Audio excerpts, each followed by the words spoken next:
Welcome aboard. Jackson's back. Doug's back. Doug was here like 5 a.m., raring to go. Oh, of course. Chairman's here day after his birthday.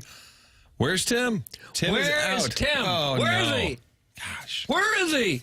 When's he coming back? The show's not the same. I can't listen. Sucks. Unlistenable. Get him in now. 314-399-9646. That's the Air Comfort text line where you can tell us how terrible we are and that you won't listen until Right. Tim is back on vacation with his family. That's until next Monday. You can also phone in. That's the Pestis Hotline, brought to you by Collier and Thompson at 974-0101. 314-974-0101. Collier and Thompson phone line. Doug, we got a podcast. It's the Schaefer Door Company. We've got studio cameras. Those are brought to you by Air Alliance Team. You can watch this show. We've got the Michelob Ultra YouTube chat. If you would, Doug, on this Monday, monitor the YouTube chat. Oh, I've got to do that. In addition to the text line. Where is Tim? There it is. Jesus, Tim's still on vacation? Well, to be fair, I think he missed one day last week. He missed one day, missed Thursday. Yeah. Still on vacation. Jackson is back. The Cardinals are in the crapper. It's almost the All-Star game. How do you do, boys? Happy Monday. Yeah, what a Monday it is. Good to be back. Yeah. Good to How be was back. it? How was the Michigan territory? Oh, that's right. You went up to So I Michigan. was a little unawares of kind of where I was going. I was just like, we're going to Michigan. So it was a town called New Buffalo, Michigan. I'm sure you're aware. It's kind of the southwest corner. It was literally Chicago? 1 mile, mile marker 1, into the state of Michigan, which means because all of Michigan is Eastern time zone, it was 1 mile into Eastern time zone. Wow. So I drove a good 5 hours and change, and in the last minute of driving, You lost an hour. I lost an hour. But the upside of that, it stayed light until about 9:45, 10 p.m., Oh, yeah, I bet. which was pretty awesome. It's almost light here till 9. Yeah. So then, like, essentially, it's the same exact sunset, except you get that extra hour. So So what'd you do with this extra hour? hung out outside. It was kind of creepy. It was like, I was like, man. You know, actually lost an hour. Yeah, so it was like when it was supposed to be 9:15, 10:15. But on the way there, it kind of sucks. Like, I'll be there by 5. Right. Oh, we'll grab dinner. Oh, no, it's 6 o'clock. What happened? Right, but on the way back, then you get the hour back. So but that was interesting. I never really kind of experienced that. I know Indiana's weird because some of their Kind of in the middle, maybe? but some of their parts don't do daylight savings, much like Arizona. Fun with time zones. It is fun, you know. You know what it is, interesting. Doug? Some people like some time zones. Some people like other time zones. Right. Yeah, I think the great Prod Joe said that. but it was awesome. Family trip, hang out with the fam, enjoy the nice You're weather. refreshed. Feel refreshed. You're yeah. ready to go. Yeah, I'd say. I've often thought in this business, the best time zone would be the Western time zone. Oh, Because a for lot of sure. things have already happened before you ever went on. Morning radio, Western times, that would be the best. Yeah. Games, night games get done around like 9. Or even the news when the Yeah. games are all over and everything. Yeah. Or did Flagstaff, Arizona. Doug, was my first stop Flagstaff, Arizona. I think it was. And the games would all be, you'd be sitting there like, waiting to go on the air. Yeah. Well, the Knicks won 4 hours ago. NBA Finals ended 2 hours ago. NFL games start in the morning, 10 Yeah, o'clock. early. Oh, yeah. College football, 9 a.m. How was your guys' Independence Day? Well, that was fine. Had some people over on Friday. I sent you guys a little picture text. Oh, you clearing the deck? I was clearing the deck, and I looked at it was like 10:15, and I said to myself, I'm literally clearing the deck in segment 10-2. Yeah. Had some folks. They were quite pleasant. Weather was great. Great weekend. Well, my day went sour, Oh, no. so I'm not going to be much good to you now. Were you in the territories? I was here and suffered a nearly fatal incident when I walked into my house about 10 o'clock Friday night, and a bug flew directly into my ear. And it was, I got this going on in my ear, all the way down in my ear. Remember when Matt Holliday had to leave left Yes. field? Was it a moth in left field? I guess it was something like that. I don't know. But it just takes over your whole head. You get, and I'm bouncing up and down and sticking my finger. I can't get it out. I can't get the bug out. Is it still there? No, I got it out eventually. You and RFK got something. You have the tongue of a hummingbird, baby. It How felt like a long did it? hummingbird. How long did it? It was in there about 3 or 4 minutes. Finally, I got a Q-tip, and I put the You just Q-tip shoved in it in there. And I got a further, little maybe. piece of the bug came out, and the other end of the Q-tip, and another leg came out. Oh, this is God. horrible! And I got the. Is that a hummingbird? What's I got a goose in my ear? What's going on? This is on the heels of us learning that you once missed work because your shoes were too tight, according to yes. Steve Savard. Yeah. But then Doug's, suddenly, just as fast as it was in there, it was gone. And I put some ear drops in there and held my head a certain way so the drops would go way down, and then it kind of came out. You've had some, it was close. random maladies, right? Gosh, it was close. But you're going to be fine now. That was 2.5 nights ago. I should be, but, emotionally, I'm a wreck. You kidding me? Would you rather give up 6 home runs at Wrigley Field or have a bug fly into your ear? Bug in the ear. The whole nation didn't see it. Okay. Well, it was on Apple TV Friday, so a lot of people didn't see it either. Didn't count. Yeah, the bug only lasted, 3 or 5 minutes maybe. Just on one side of your head. Ah! And there's not a darn thing you can do about it. Yeah. Getting in there, and it's kind of amazing it doesn't happen more. Yeah, I think it probably does, and you just don't notice it. Oh, you notice it. They say something about you swallow a certain amount of spiders per year. Spiders? Sleeping. So you guys all make fun of me for sleeping face down. I got to say, now I'm going to do it. Yeah. Were you sleeping on your back, mouth open? How many Hello, spiders? Spider Town. How many spiders you have crawling on your face? I feel like this is always like a Snapple bottle fact. You know what I'm talking about? Like, you swallow this many. How many spiders? Doug, you like a good Snapple bottle fact. How many spiders do people eat a year? The claim that people eat spiders in the sleep is a common myth. There is no scientific evidence to support this. Okay. Common myth. And then Sunday was KG's birthday. Kurt, welcome to the club. The big 4-0. I thought this was 3-9. This is 4-0? 39.2. Guess I could run at it. Yeah. Okay, so now I'm confused. So the ERA is holding steady? Happy birthday, Kurt. Thank you. I appreciate it. It was a good day. Did Yeah. you do anything special? I had my best friend in town from California. I only get to see him once a year or so. And Was that a legal thing? Only allowed one visit per year? No, he doesn't make the trip back across the country as often as I'd like him to. But we had a little 3-man scramble out at Tapawingo. Nice. We made my buddy a deal that if we shot the course record, he would move back to St. Louis. Ooh. Course record's 60, so we were aiming for a 59 as a 3-man team. How'd you do?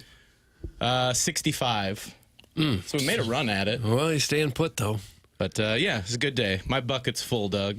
You had to ask what the course record was, and they had it for you? Right I think one of the guys looked it up online. I think it was accessible there. But, yeah, somebody shot a tidy little 60. I guess that's tidy. Was your friend really going to move back? Was he going to hold to that? Well, then the thing is, we had a little fun out on the course, and we got a little silly, and I posted a video saying that if LL Cool J would comment on the video that he would move back. That was the new deal.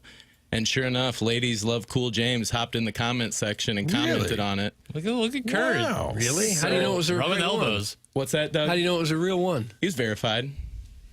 Was this on Instagram? Yeah. Nice. So now my Napa friend has a decision to make. He could potentially be a fraud, or he could be coming back. Lives in Napa? Yeah. Interesting.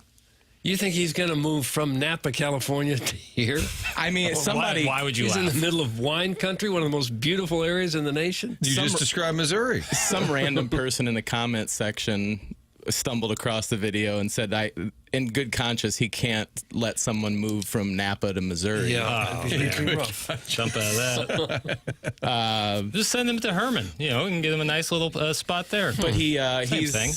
he recently signed a new lease on a place, so he's worried about having to break a lease. But Rent season? a deal's a deal. Yeah, feel that. He's not moving back. You know that. I assume that's probably the case, but Okay. I miss him dearly. What do you do Wow. in Napa? What do you do in Napa if you're not in the wine industry? I mean, I realize there's other Probably forms of hospitality. employment. Yeah. It would have to be something substantial because it's extremely expensive to live there. For sure. Yeah, the little tiny studio apartment that he moved out of a house that sold for $1.2 million and into a little tiny apartment, and he's paying, I think, 4 times my mortgage for a little studio apartment out in wine country. And that's why you can't visit him. No, you there's can't go. nowhere to No, stay. you're not going there. I guess the salaries are commensurate with that. Everybody makes 4 times what they'd make here. That can't possibly be the case, right? He's his own boss. I don't know what his P&Ls are looking like, but What does he do, this fellow of yours? Awfully vague, this Kurt. he's in marketing in some manner. I know he shoots a lot of video edits. He writes copy. He's kind of a one-stop shop for your marketing needs out in Napa. You guys ever do a studio apartment in your younger days? Yeah. Yeah. My Rhinelander apartment was above the electric business, not like the electric company. I was going to say, like, so about like a lamps and transformer. it was called something electric, and above it they had like 3 units, but they're all brand new. It was small as all get out, and it had the bed that folded out of the wall. They call that Murphy bed. Murphy Call it bed. a Murphy yeah. bed, but it was great. I never made my bed. Just every day, Just fold throw it it right into the wall. It was a great apartment because everything was brand new. Yeah. But you know, it was a little bigger than this studio. That's what that would kind of mess me up is like eating, sleeping, and hanging out all in the exact same location. Well, you could But- leave the building, too. Right, You it's were true. allowed. That is true. I never had to do that. My first apartment was a spacious ordeal in Rochester, Minnesota. Yeah. I paid $150 a month for it. Had a nice Probably big had bedroom, like 2 family. bedrooms, Yeah. swimming pool, garage. What'd you pay? $150. $150 a month. Yeah. We'll take your living arrangements text. Please. The text line is 399-9646. Yeah, we'll take bedroom and bathroom, the number you Bed got bath. in your current dwelling before Oh. your text. You And know. my promise is to read your name. But what happened, Jackson, Sure. Thursday you were out, Tim was out. Yeah. When I would glance at the text line and I would share a thought or two, often mocking the dais or just life in general, often I would forget to mention who said it. Mm-hmm. And I was reminded that the real stars of the show are the text line, and damn it, read their names. Yeah. Yeah. When I used to run point, I would do it first because I would do the same thing. I would always forget. I would be like, you know, the big oink says. Or insert Sharon's goofy text name. Sharon's Ledoux pool boy thinks that his Kurt's buddy is a TikTok influencer. The redheaded stepchild says he's a porno director. That's what it sounds like to me. Not Napa. You have to go south for What that. was the Plowhawks buddy's name? I can't remember, but I know you're talking about. Not Mace Dog. Matty Dreads was in the There it industry. is. Yeah, He dreads. Being an Uber driver in Napa could be lucrative. absolutely. People are just drinking all day, wine. You can take them back to their hotel. Probably. Well-heeled crowd out there to begin with. Sure. Defiance is Napa, but wealthier. That's from Minute Bowl Eligible. Yeah, give them a place out in Herman or something. Mrs. Janny Shanny, St. Jen is the Napa of the Midwest. See, there's options. I did see, I was driving back home yesterday, and I saw, because I was in New Buffalo, which is, you know, right there on Lake Michigan. Not far from Chicago. Not far at all, about hour and a half maybe. And as I was coming in St. Louis, I saw an advertisement for Sheboygan, Wisconsin. Great name. And it said it was the Malibu of the Midwest, and I really like that. Well, there really is a pretty area there where that Kohler yeah. is. Yeah. Happy birthday, KG. That's from Hoosier Daddy. Kevin at the Lake has issues with you, Kurt. What kind of man says he's 39.2? You're 40. You're a man. It's a Mike Gundy reference. That was from Kevin at the Lake. I think I'm going to say him twice. Yeah. Is 40 a bigger milestone, like feeling-wise, than 50? Talking to a couple gentlemen. Well, older folks here. At the time, you think it's a big milestone, but 50 is when I started to go bad. Yeah. When I went When I bad. went bad, hair started falling out, teeth got crooked, Yeah. gut started popping out. 50 was the moment. 50. Ooh, kind of looking forward to the next decade now. Yeah, Sure. take it in. When I turned 40, a friend of mine said, do you realize right now you're closer to 60 than 16? And I said, oh, thanks. Leave the party. I was kind of wondering over the weekend if I have reached like the midway point of my life. By life expectancy, that. you're past that. About that. Yeah, so I'm thinking I'm on the back nine now at this point. But with medical technology coming up in the next 10, 15 years, who knows, you know? Yeah. Maybe 1,000 years of Kurt. I realized the other day that I was born closer to the year 1899 than 2025. Oh, that's nice. That hurts. That really hurts. Well, now that we're past the halfway point of the year, we're closer to 2050 than 2000. Somebody just, producer Dave said that last night at the 2 Fox. He said, you realize we're closer to 2050 than we were 2000? Yeah, isn't that kind of weird? You guys are depressing. Guys, is it possible that the moth just couldn't take another day of Tim being out and committed suicide, irritating Doug on his Could've way been. out? That's from Shooter McGavin. It wasn't a moth, was it? I don't think so. Probably a 'Cause the skeeter. legs that were coming out on my ear, they were black. You could see the legs? I saw a bit of a leg. Oh, God. Was your family trying to help you, or were they like, oh, God, he's lost it? Yeah, Dad's got a It's not in my ear. bug in his ear. They just kind of let me go. It's off his meds again. He's Carlos nuts. Carlos Spicy Winter said, I'll take the spiders over auto asphyxiation to enough Frank Haith or Lennis Clay's a body pillow. That's for you, Jackson, to chew on. I don't do the body pillow. I just sleep face down. That's all I need. I just worry about you. I survive. And then Jugs in D.C. said Matt Holliday had a bug fly in his ear, and we won the World Series. Bet the Cardinals. Did he go back in the game, or was he out? Did that knock him out of the game? I think he came out of the game. I don't remember. I want to say he came out of the game, and I want to say it wasn't in 2011. He might be listening. Maybe he can text him. I can probably continue. I can tell Google you. and look it up. You couldn't continue to play baseball, I can tell you that. Not with going on half your head. No. Doug, pour some water in your ear. It'll drown it. I don't know if that's real advice or if they're just giving you terrible medical advice. That's from Thrill Fan 22. Would you rather have a bug in your ear on the 4th of July or an earpiece in your ear while you give up 5 runs in the 3rd inning to the Cubs? And then the earpiece is saying, what in the hell are you actually doing out there? 8-0 while you're standing there trying to talk to ESPN on national television like poor Mason Wynn last night. I was worried about him. Of all the times, and we'll get into the Cardinals' lost weekend at Wrigley other than our guy Pozo, we got a lot of questions asked. We have a lot of unanswered questions, Doug. My first one is the listing for Yohel Pozo. Love this guy.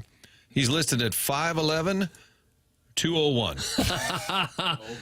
5'11". He hasn't seen 201 in 10 years. Can I take the under on height and the over on weight? Yes, I think that's the absolute play. Yeah. Maybe he's 5'11". I mean, it's tough. Like, you get bad reference points because a lot of Major League Baseball players are tall, but he does not seem like he's 5'11", and he definitely doesn't seem 201 pounds. But I don't know. My eyes are on a scale. What do you think he weighs? I don't want to guess. That's not right of me. Well, What's that? we have some It's not wrong of me either. ideas from watching sports. He's got to be about 240, 250, I would think. I mean, I'll find the middle of that, like 225, 230. Because I don't think he's 5'11".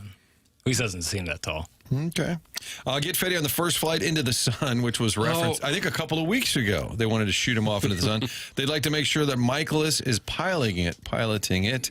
Absolutely embarrassing if either one of them makes another start for this team. That's very much, I think, in play. That's from Philip Seymour Doffman. All your texts, we'll get to those. We're going to talk about this Cardinal weekend, which was embarrassing on both ends, Doug. Friday, Sunday. If you made the trek, hope you went to Saturday and turned around and came right back. Yeah, boy, howdy. You go from one of the games of the year, thrilling comeback, to a reminder of the embarrassment of Friday, only to see it on national TV on Sunday night. It is the morning after. It's presented by Brown and Crouppen. Text calls Brad Thompson.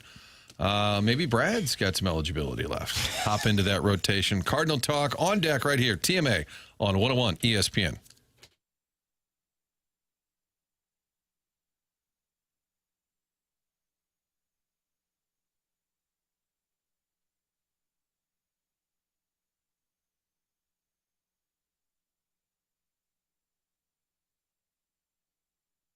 Tim McKernan here for Aesthetic Design and Build. That's Dan and his team at aestheticdesignandbuild.com.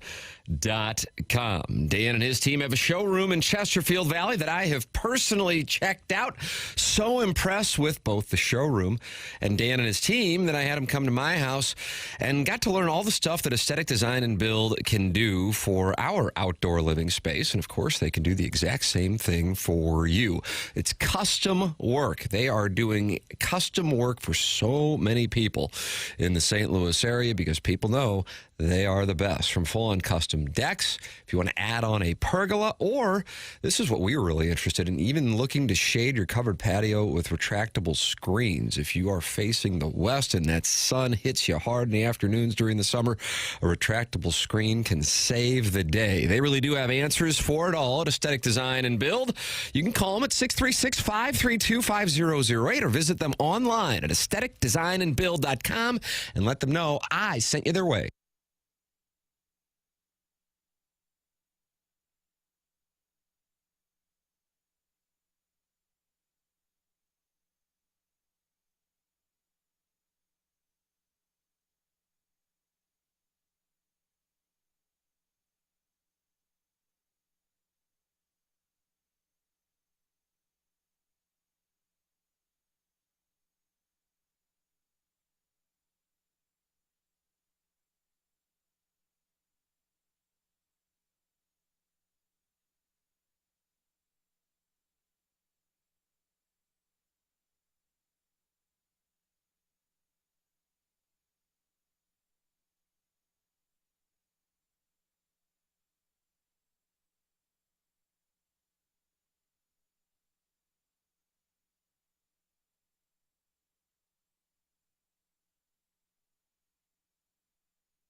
TMA, Martin, Doug, Jackson, Kurt here with you on this Monday. Tim is out. We'll talk baseball with Brad Thompson. Your text throughout, you know the drill.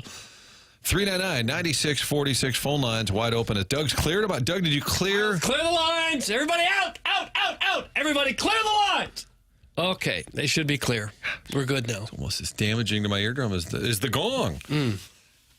Text Gong's right in here. or call in 974-0101. The morning after brought to you by Brown and Crouppen here until 11 o'clock. Beer Cats is disappointed we didn't make it to Lil Beer Cat's party bus for his 21st birthday on Saturday, or as Kurt would call it, 20.2. Lil Beer Cats, happy birthday.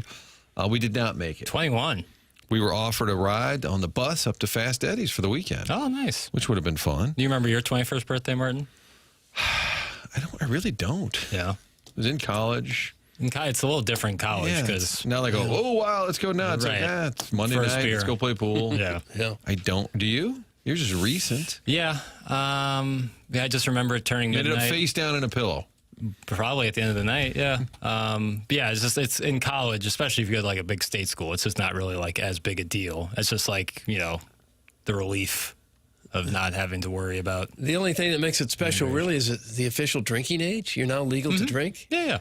Are there any other milestones that you're clearing at 21? I No. don't think No, so. sir. I guess you can go Used to be gambling. Used to be voting, but that's not. That's People get hammered because they have now I have the right to vote. Let's go celebrate. I'd rather have a bug in my ear. Would I rather have that or listen to this crappy show? I think that's the question of the day. It's from Ernie Bjorkman, texting into the show. Cards lose Friday, 11-3. Luckily, Doug, the Cubs brought in a position player to pitch for a while. Producer Dave last night on the 2 Fox said he thought that was really insulting. But I guess if you're counsel, you're like, hey, I'll save some arms. What's the point? It's within the rules. So they get hammered Friday. Miles Michaelis gives up 6 home runs. It was on Apple TV, so if you missed it, good on you, as Jackson would say. Yeah. And nobody can be surprised. And Eric Fetty. So, Doug, he's been really good his last couple times out. So you thought... Not that much. No? You didn't think it would roll into. We did ask Brad Thompson last Monday why Sonny Gray didn't pitch in any of the games against the Cubs. Arguably your best pitcher, your somewhat ace. 2 best pitchers, starting pitchers, have been Sonny Gray and Matthew Libator. They didn't use Gray in the 4 games here or the 3 games there. Sort of bizarre. Fetty, in his previous 2 starts, had given up 14 runs on 18 hits. Those were his 2 starts. So the obvious, he goes an inning and a third. I think Ale did have a quick hook last night. It was like, this isn't going well, and it actually didn't go much better after he left. It got even worse. 11-0 national TV. I don't know, this day and age when everything's televised, if national TV, oh, no, we were embarrassed. But it is Sunday night. It's the main game. I realize the Padres-Rangers were going a little bit later. But I would say that was an embarrassing loss. And Eric Fetty, now, what's next? Jeff Jones of the Belleville News-Democrat said he asked Marmol after the game what the path forward is for Eric Fetty, which is a polite way of saying, do you think you'll shoot him into the sun, which is what the texters have suggested. Marmol said, I think we have to use tomorrow's off day to take a step back and figure out what that looks like. The reality is he has to find a solution to what's going on and make an adjustment in order to get through the lineup successfully. But continuing to go down this road doesn't seem like it's beneficial at the moment. Yeah. To which I wonder, are we going to have a little fake IL news? So McGreevy's not eligible to be recalled until Saturday. Right. But if you have an injury, you can recall him. And Fetty's next scheduled start, per Derek Gould, would be Saturday. But you can call McGreevy back at any time if it's because of an injury. Right. So They'll find tight forearm, Doug. I'm guessing shoulder impingement. Shoulder impingement. Calf strain. Sure, anything will do. What do we have? A little... Turf toe always seems like one where people don't know exactly what it Turf toe, is. yeah, sore but back. it hurts. Maybe he got a bug in his ear. Ambiguous return time. I'd go turf toe. It's always the worst in fantasy football Sunday. You're like, oh, man, my running back has turf toe. Well, they got to do something. If you're serious about contending, you should have seen enough by now. Yeah. You have to do something. Right. DFA would be the more bold move. Just put him out there, but it happens. I mean, Nick Leddy's a proud veteran. The Blues are like, hey, we'll put him on waivers, see if anybody wants him. I mean, it happens. So what would be like the the risk or why you wouldn't go DFA as opposed to IL? I think you just, in the quote I saw that Katie Wood, I think, why isn't McGreevy here is the question that we've asked for 2-3 months. Why isn't McGreevy here? Well, where would you put him? And then they went to like a 6-man starting rotation for like a day. We kept hearing about the 6-man rotation. McGreevy turns 25 tomorrow. Okay, he's a first-round pick. If he isn't on the runway, who would be on the runway? Yeah. A starting pitcher that's a first-round pick who turns 25 tomorrow. He's not 18. He's not 19. I don't get it. But what Mozeliak said to Katie Wu is they don't have a lot of depth in Memphis. And I don't think they're worried about the Memphis rotation as much as they're saying, well, if we bring him up, then there's nobody left to turn to. So to answer your question, I guess you'd want a Fetty around in case of emergency and you didn't have starting pitchers available? Yeah, I wouldn't just DFA him. I'd give him a week off, maybe 2 weeks off, and then put him in the bullpen. Look at some of the guys they're bringing in the pen. He's got to be better than these guys, especially with some time off.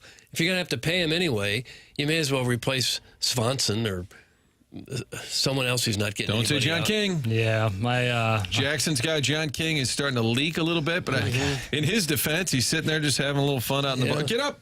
Doing great. ERA 5.40. Yeah. the crown is Can't replace that. The crown's wobbly at the moment. We still have faith in His Majesty, but it's dwindling. I saw a great, I guess it would be a graphic. It's a Red Sox account, but for their bullpen, this fan account has what they call the circle of trust. And then the bullpen, they put like guys in the middle that they really believe in, and then on the edge, and then they put them outside. I think that's a great way to look at your bullpen because there's always a couple of guys, when they bring them in, you say immediately, oh, crap. Yeah. Oh, this is not going to go well. You need somebody to pitch in the games that are 11-0. Correct. You don't want to waste a big salary or a promising prospect to do that. So some of these journeyman relievers have their value in games that are kind of out of control. But again, if you're going to think that your team still has a chance, you got to make a switch at the start. You can't keep putting him out there. Why not Matz? Why not give Matz a shot? Maybe he can give you 4 innings. Yeah. I think Matt should be a candidate to start. I think McGreevy should be a candidate. At minimum, be in the big league roster. Right. I mean, the guy's good enough that he should be. You don't have 10 pitchers better than him. Right. It's so stupid. Get creative, Piggyback starts 3. Instead, like going into the weekend, we all knew Michaelis on Friday at Wrigley Field. Oh boy. Yeah. Back on. Fetty Sunday night at Wrigley Field. Based on what we've seen lately, oh boy. Everybody in the planet paying attention knew that's a little risky.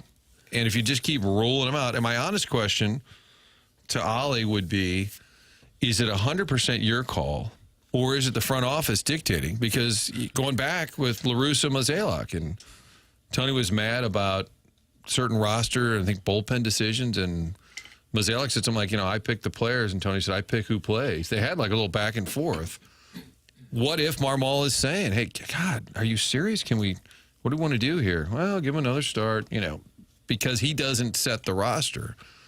Are they forcing him to keep rolling a guy like Fetty out there? Probably. I think there's a lot of teams face this kind of thing with a lot of players because baseball is a sport where you play the contract instead of the player. If somebody's making a lot of money, he's not going to sit. He's going to play, whether he deserves to play or not. Right. I mean, realistically, that's what we're seeing now. Whether you're a longtime baseball observer or you're new to the game, if I told you Sunday night, hey, we're going to start Matz and we're going to have Fetty in the bullpen. And if Matz gets blown up, God forbid, then Fetty has to come in and do long relief. Would anybody have thought that's a bad idea? No, I love the idea. Same with Michaelis. Let Michaelis go one time through the rotation or the batting order, and then bring someone else, a younger guy or someone, Steven Matz, guy can go long relief and run 3 innings there. Do it that way. It could be that Fetty and Michaelis would be very effective relief pitchers. Could do a great job for you in a couple innings in the 6th and 7th. Yeah, we've seen Matz be very effective out of the pen. I think that's the frustration, and it's been going on for a long time, is slow to react. We saw it earlier this year with Ryan Fernandez. Guy's not the same. He's not the same. Can't bring him in late in leverage situation. Kept doing it. Everybody's like, what are we doing here? Fernandez is just not, he doesn't have it. And they eventually do it. A couple of years ago, Alex Reyes, having a great year. It's over. It falls apart, arms falling off, serving up home run after home run. Everybody's just please don't stop bringing him in. Stop, and they just do it again. I think with Fetty, Michaelis, the same argument. is when you keep seeing the same thing. Now, they might say, we don't have enough depth to take both of them out. I don't know. Maybe you could sell me on that. But at minimum, you remove one of them from the rotation before this weekend.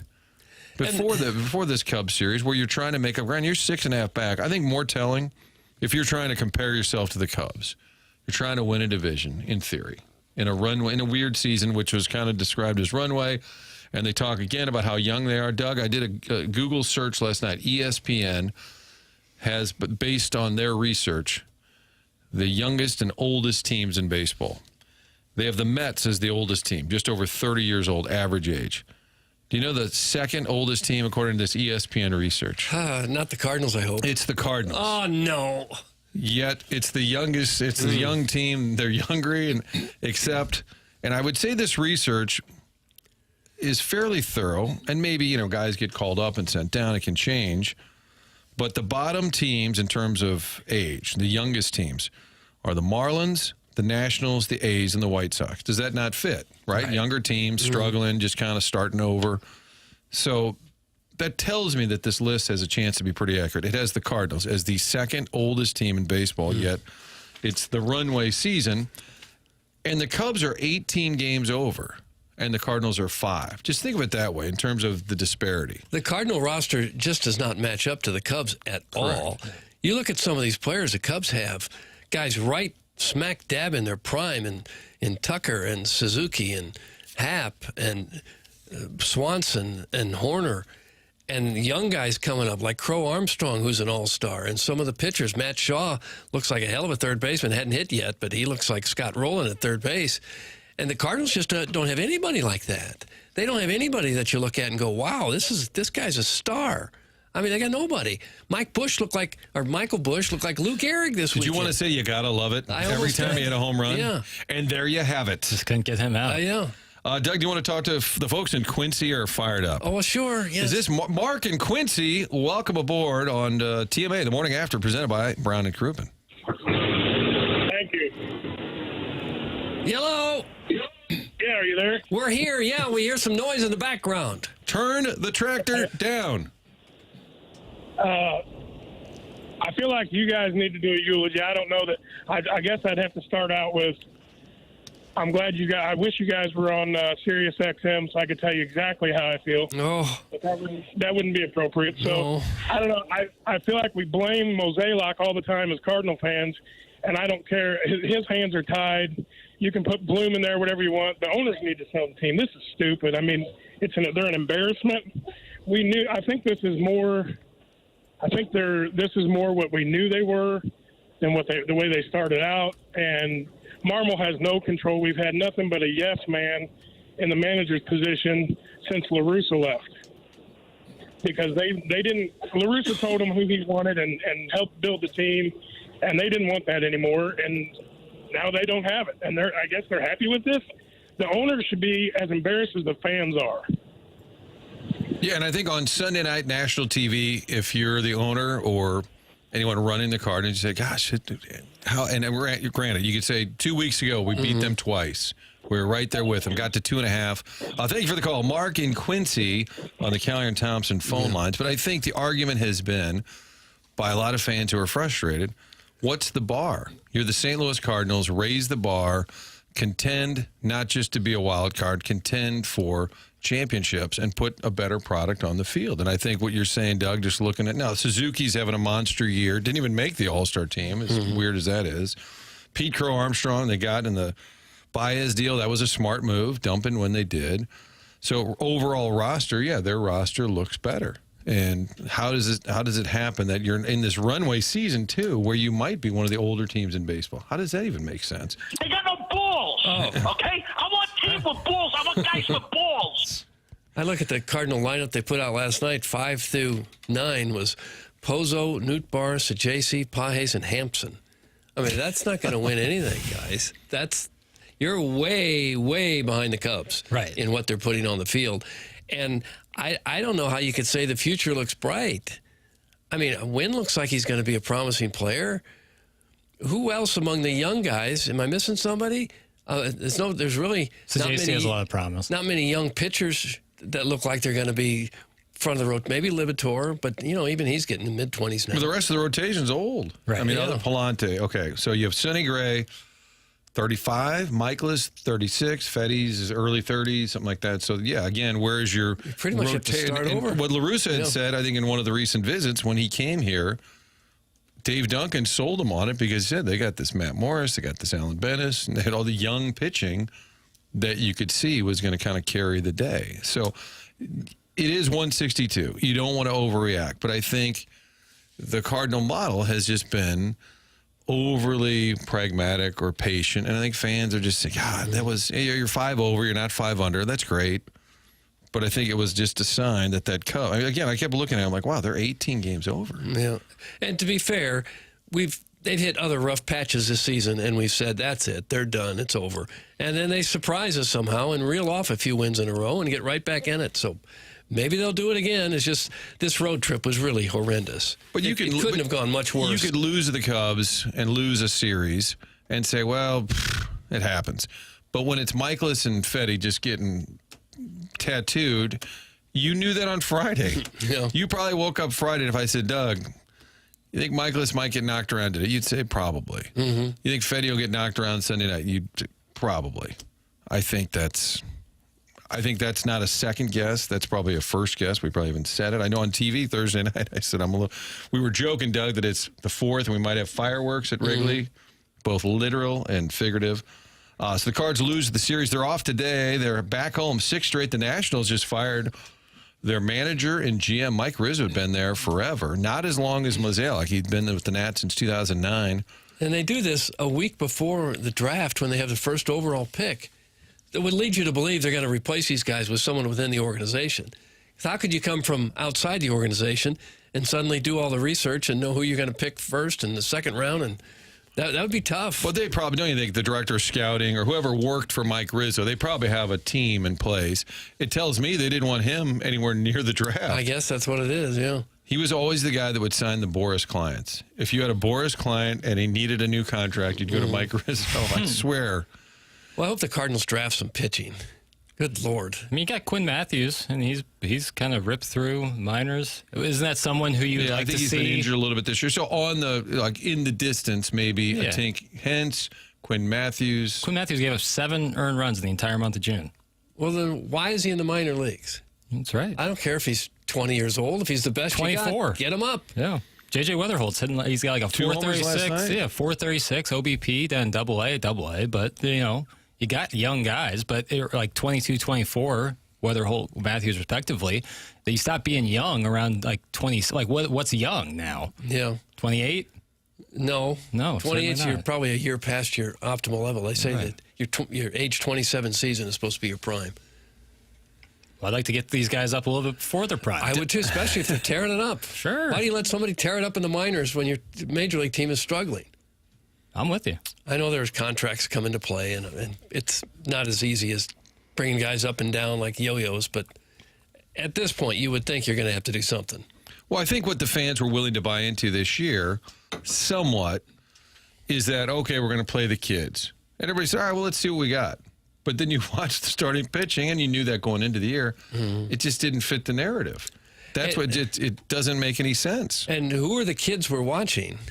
I guess Scott is a kid. Well, I think that's the Wynn is young. Is that it? Because Newt Barr's been here. Donovan, 28. Yeah. Gorman's been around for, 4 years now? Mason Wynn, this dude be bussin'. I did think talk about Walker. They love to mic up the players. I don't know if shortstop's the position to do. I kept thinking, what if there's a ball just... Someone made an error once when they were on. They were mic'd up. I can't remember who it was. I'll look it up. Like a Machado or something? Someone, obviously not a Cardinal, but somebody made an error once. It was a little awkward afterward. But it's also awkward when the Cubs, your rival on Sunday Night Baseball, are just piling on the runs early in the game, and Mason Wynn just has to stand there and talk to him. And that was the longest inning. Oh, it's forever. And the game for ESPN, eventually they're like, Coney, you grew up in Kansas City? Used to watch Cubs games after school? Hey, Eduardo, what'd you eat on the 4th? They started burgers, clearing sliders. the deck. They did. They were clearing the deck. Talk about freaking embarrassing. They literally were filling time on Sunday Night Baseball instead of the strategy or what do you do here? Do you shift or, what, you can't shift anymore? You bunt. I mean, instead of anything game related, They literally was looking for time. They tried desperately at the beginning of the game and to kill some time in the rain delay to create this story between Pete Crow Armstrong and Suzuki about what great friends they were. Carl Ravitch did some interview that went 10 minutes. I'm sure the whole thing wasn't designed to go on the air, but they tried so hard to create this narrative that these guys are like brothers. And Ravitch would say to Pete Crow Armstrong, so this guy's like your big brother. And he'd say, yeah, kind of. And how about you, Saya? And he couldn't speak a word of English. And a translator would say, yeah, we're kind of like brothers. Oh. And this went like 9 or 10 minutes. It was so painful. And they tried so hard to have some kind of odd connection between these two. And they went back to it 3 or 4 times. I've always wanted the translator to just go rogue and say, yeah, he says he can't stand him. You'd have to think that's happened before. And They taken a little license. pro sports, yeah. Well, the questions are always really wordy, and then the translator and they answer It's the best when they. and then they come back and everybody stares at the translator. He said, "You're correct." Like, there's no way that's all he said. I think the translator's like Charlie Marlowe umpiring. His mom just pulled up in the station wagon. He's out of here. If it makes to the catcher's mitt, it's a strike. Don Caesar said you can win and still lose to the Cubs. Yeah. There was a moment in the game last night when the tight shot of Wynn talking to, I think it's Pete Crow Armstrong at second, and Wynn had these two dangling earrings coming way down, and Armstrong had earrings, and I think he was putting on a sliding mitt, and I thought, boy, baseball sure has changed. Well, different. We got earrings and sliding mittens. It's what we're doing now. That's the runway we're talking about, Doug, like a fashion runway. Starvin Marvin says we've had too many left-handed bats for 3 years now. It's true. When they face a lefty, like, well, what are we going to do? We don't have anybody right-handed. Herrera being hurt, we've said it, doesn't help. No. They sort of stumbled into him being their best player. You take Herrera and Arenado out of the lineup, and there's not a whole lot of thump there. There's not much power. And even though Arenado's on the other side of his career, he's still better threat. than anyone else that was out there last night. Correct. Read that bottom of the lineup again, Doug, last night. Pozo, Nootbaar, Sajaci, Pages, and Hampson. That's your 5 through 9 hitters. If you're a Reds fan watching Sunday Night Baseball, Hampson. Is that the guy we just cut a couple weeks ago? He does now appear to be the key to the whole team. I was surprised he didn't pitch last night. Unbelievable. Well, this is what happens when Walker didn't pan out. They're still searching for another right-handed hitting outfielder. At some point, do you question Randy Flores? The Cards farm system hasn't produced a good player in a decade. The front office won't spend to bring in stars. Goldie and Arenado are good players. Obviously, they traded for them. They continue to play the contract. When the team's solid, the return was all. When the team sold, the return was off. Anyway, people are frustrated, Doug, and they're letting everybody have it. Lisa said, Martin, were you not embarrassed? Now, I didn't take it personal, although my Cubs friends were texting me last night. They were having their fun this weekend. That's the tough thing, too, is this was such like Cardinals and Cubs top division, like Cardinals contending, for like They're still right there in the wild card. Contending, and you got a national TV game Sunday, Apple TV game Friday, and you kind of lay an egg. Saturday was great, but you perform poorly after the worst performance in a series against Pittsburgh, and now you got a week-long homestand. What do you expect in attendance-wise, fan engagement-wise, And then you know how this game works, and certainly for the Cardinals, they'll go win 5 of 6 here and be right back into it. We'll be sitting here on Monday saying, well, who can they go get in the deadline? Right, hitting outfield. Buyers or sellers? Right. It's like, please don't ever say that on this show. What are they buying? What are they selling? And if they're selling, and you trade Matz and you get something in return, great. We were saying for a while, you could trade Fetty. Okay. Yeah. We could stop that talk. So they're not buying, they're not selling. They'll add a middle reliever, Doug, you've never heard of. Probably. They'll be from Cleveland. I'm just not sure what their trade bait is, what they've got to trade. Well, no, they don't. Helsley, I guess, has value, and Livator has value. Beyond that, either you got guys with huge contracts that nobody would want to touch, or I guess Donovan would have value. You either got huge contracts or guys that just aren't getting it done. I think on some of my darkest days watching Cardinal baseball, I just think to myself, God, how much could you get for Brendan Donovan? Think of some of the talent. On a dark moment, you mean? You think about that? Yeah. And that poor guy makes the All-Star game on a night when the game, good for him. Absolutely. Career baller, had a really tough month of June. He was hitting like 320 going into June. But that's another indicator. It's sort of a subplot to the weekend, but the All-Star teams, the reserves were announced, and the Cardinals for the third straight year have one All-Star, and every team gets an All-Star. There really was nobody this year with All-Star credentials. And when you talk about what could you get for Donovan, a similar player was Tommy Edman. What'd they get for him? Yeah, I don't Eric think Fetty. about that. Tommy Pham. That's what they got. Yeah. In fairness, Edmund was hurt at the time of the Hadn't trade. played all year. Yeah. So I remember he even said, I'm kind of surprised they traded for me since I haven't played. contemporary ball players, I would say, but different situation. Last year's All-Star was? Ryan Helsley. Yeah. 2 years ago was? Initials, please. N.A. Oh, Nolan Arenado. No. Oh, yeah. And in 2022, you had 4 of them. I don't know if somebody Almost did. got in on like a Well, you had commissioner's 5. exemption. Sponsor's exemption. Yeah, and that's actually what got him going was the home run Yeah, derby. you're right. Yep. Yeah. That was awesome when they all like crowd around him. Is that in L.A.? That was in L.A. Yeah. Goldie Arenado, Helsley, Michaelis, Pujols in 2022. So it used to be more common that they would have multiple. In 2019, a single All-Star on your 2019 Cardinals. Can anyone explain how Javi Baez is a starting outfielder for the American League? You've got to be kidding me. Is that a good year? Mediocre year. He's got 9 homers and 30-some RBIs. Mediocre for an And the outfielder. Tiger fans loaded up. They got 3 starters. Scooble, him. Well, no, Scooble's not even. It's Riley Green. Right. Denny McLain, No, probably. Mickey Lolich. Riley Curtis Green. Granderson. Oh, they got 3 out for Jack God's sakes. Now I Morris. got to look it up. God. Sean Casey used to run on his toes, Doug. Remember that? 06 World Series first baseman? For the Reds? No, for the Tigers. Oh, Sean Casey played a long time for the Reds, but Reds and Tigers. Yeah, Reds. The mayor. Yeah. Jackson, I'm headed to New Buffalo this week. Eddie Restaurant Rex from Tiger Warson Stray Woods. dog. Stray dog. Stray Dog is the name that you're recommending? Yeah, it's right by the beach. Really nice. Stray Dog. Saw the great Tim Convey, formerly of the Courtney really? Show. Now doing comedy full time. Shout out to Tim Convey. Saw him up there. that's his full-time job now? Amongst other things, podcasts, stuff like that. He still pops in. Good for him. Yeah, absolutely. A lot of Cub fans in that New Buffalo area. It's right by Chicago, Well, as yeah, you I would mentioned. think and so. I had to hide my face after the Friday game. Get a little further up the coast, maybe it becomes Tiger Country. I saw Holland is a big St. Louis. Douglas is another South town. Haven. You're getting up in that area. You keep. Deerdorf lives past Charlevoix, way up there. Yeah, he said he couldn't take the St. Louis summers anymore. It's too hot for him. He had to get out of here. It was hot up there this weekend, man. I thought I was going to How get some hot was relief. It was 90 degrees, 90, approaching a little hotter certain times. That was hot all weekend. And you talked about bugs, Doug. I complained got about bugs up there? my bug bites after Cape Cod. I've got even more now. Mosquitoes? Is there something like where like my blood is attractive to mosquitoes or something? I think there is different people have different chemistries, and bugs are attracted to different people. I mean, I was basically dipping my legs in bug spray, and yet I have more bug bites than ever. And this has been like a year of this. It's brutal. I itched too, so that probably doesn't help. Oh, no. Where is Chairman Steve? We need him. Where's Jordan Walker? Back-to-back, where is?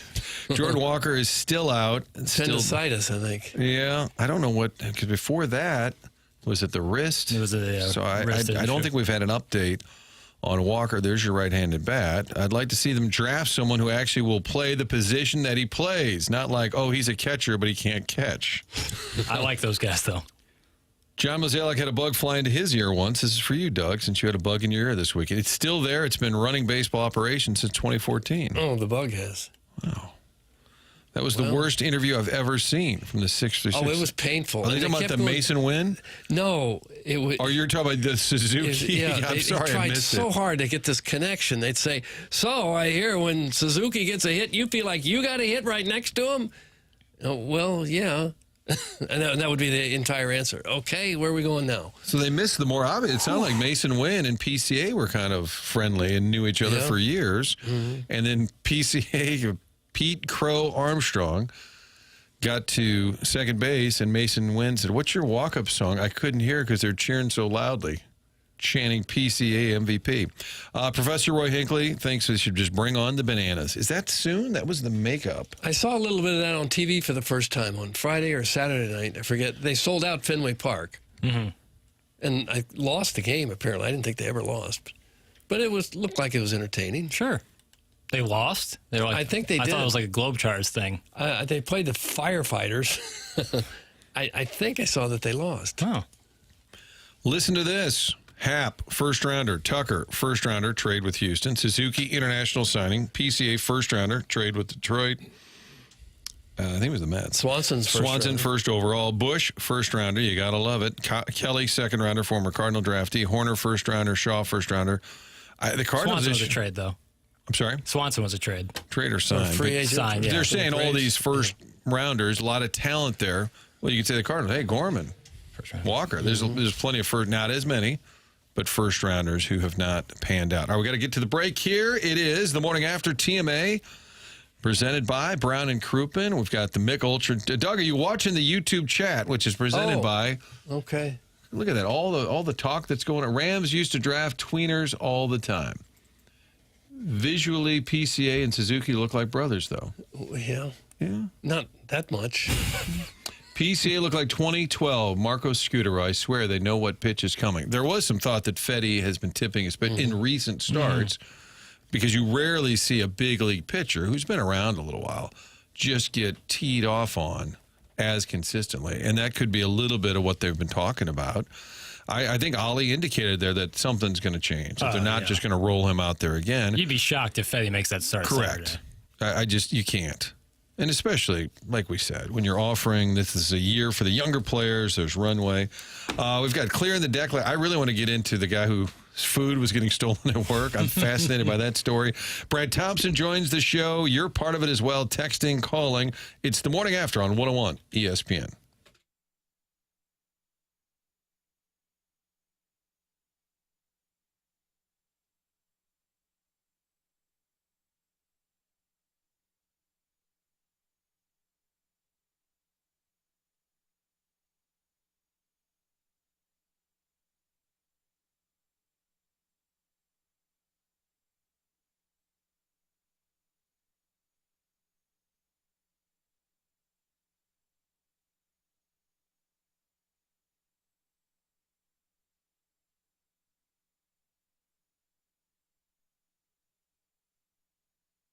I've been telling you about Together Credit Union, the great operation that started as Eagle Credit Union right across Anheuser-Busch for the AB employees. Now it's grown. Together Credit Union all around town, 14 branches. And when you get a home mortgage with them, everything's done here in town. And they have all types of mortgages that could work for you. I also want to tell you about that community contributor mortgage. I've mentioned it a few times, but what does that mean? Well, the community contributor mortgage is for teachers, firefighters, healthcare, and emergency medical professionals, even more. The benefits include a low down payment, lower interest rates, no private mortgage insurance requirements. So they have a loan specially designed for our community contributor friends. Together Credit Union knows that process gets a little complicated. They're going to make it real simple, all handled in-house right here in town. That includes the servicing, underwriting. Everything is done locally. Visit togethercu.org for full information about the rates, terms, details. Here's to making St. Louis your home. Find out more, togethercu.org. Together Credit Union here for you throughout the entire mortgage process. And again, for our community contributors, if that applies to you, teacher, firefighter,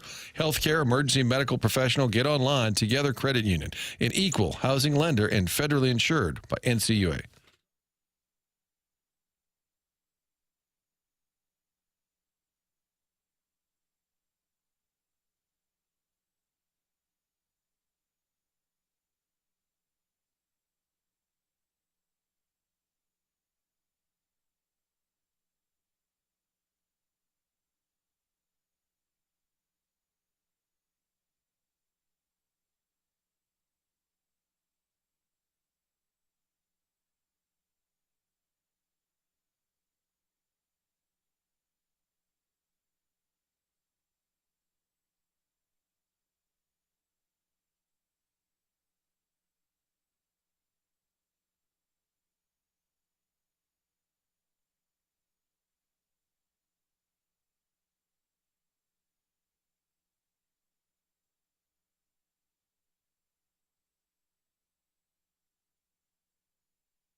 This is Jackson with a Sports Center update driven by Johnny Londoff Chevrolet and Johnny Londoff Autoplex. The Cardinals lose last night at the hands of the Chicago Cubs. They lose 2 of 3 on the north side of Chicago. Off today, back in action tomorrow as they return to Busch Stadium for a 6:45 p.m. first pitch against the Washington Nationals, where Andre Palante will take the mound for the Cardinals. That was another Sports Center update driven by Johnny Londoff Chevrolet and Johnny Londoff Autoplex. See them at londoff.com. Chevy, together we drive. Are you kidding me?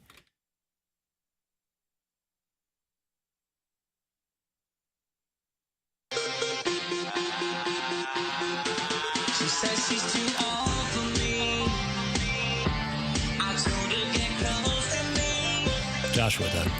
Oh, sure. Well, it's part of the theme today, the music theme. Jackson was out Thursday, KG at the controls. You know what the theme was? What's that? Bangers. Absolutely, as it should be. I think that's the go-to for a producer when you don't really have a theme. You just say bangers. These are Absolutely. bangers. Absolutely. A lot of days in the year, you know. Can't have a theme every day. Makes the theme days more special. Well, sure they do. I apologize to the text line because when Mark from Quincy was on the line, there was a lot of texts that came in. I didn't see him at the time, Doug. They were not supportive. Of him? Why? And they just wanted Mark to play some Frogger, drink some bleach. So I just now saw all of those. We're doing our best. A lot of folks saying, please tell me Tim is just in the bathroom. Is he out again? Tim's out till next Monday. Drop kick. That was a little softer. Thank God. It wasn't a full-blown lemming. Thank God. Brad Thompson will talk a little baseball with us. Your questions for Brad. We did that papers with Tony La Russa. Questions QFTLR, and it was quite fun. People so questions for Brad. Feel free to fire off QFB. To think about that.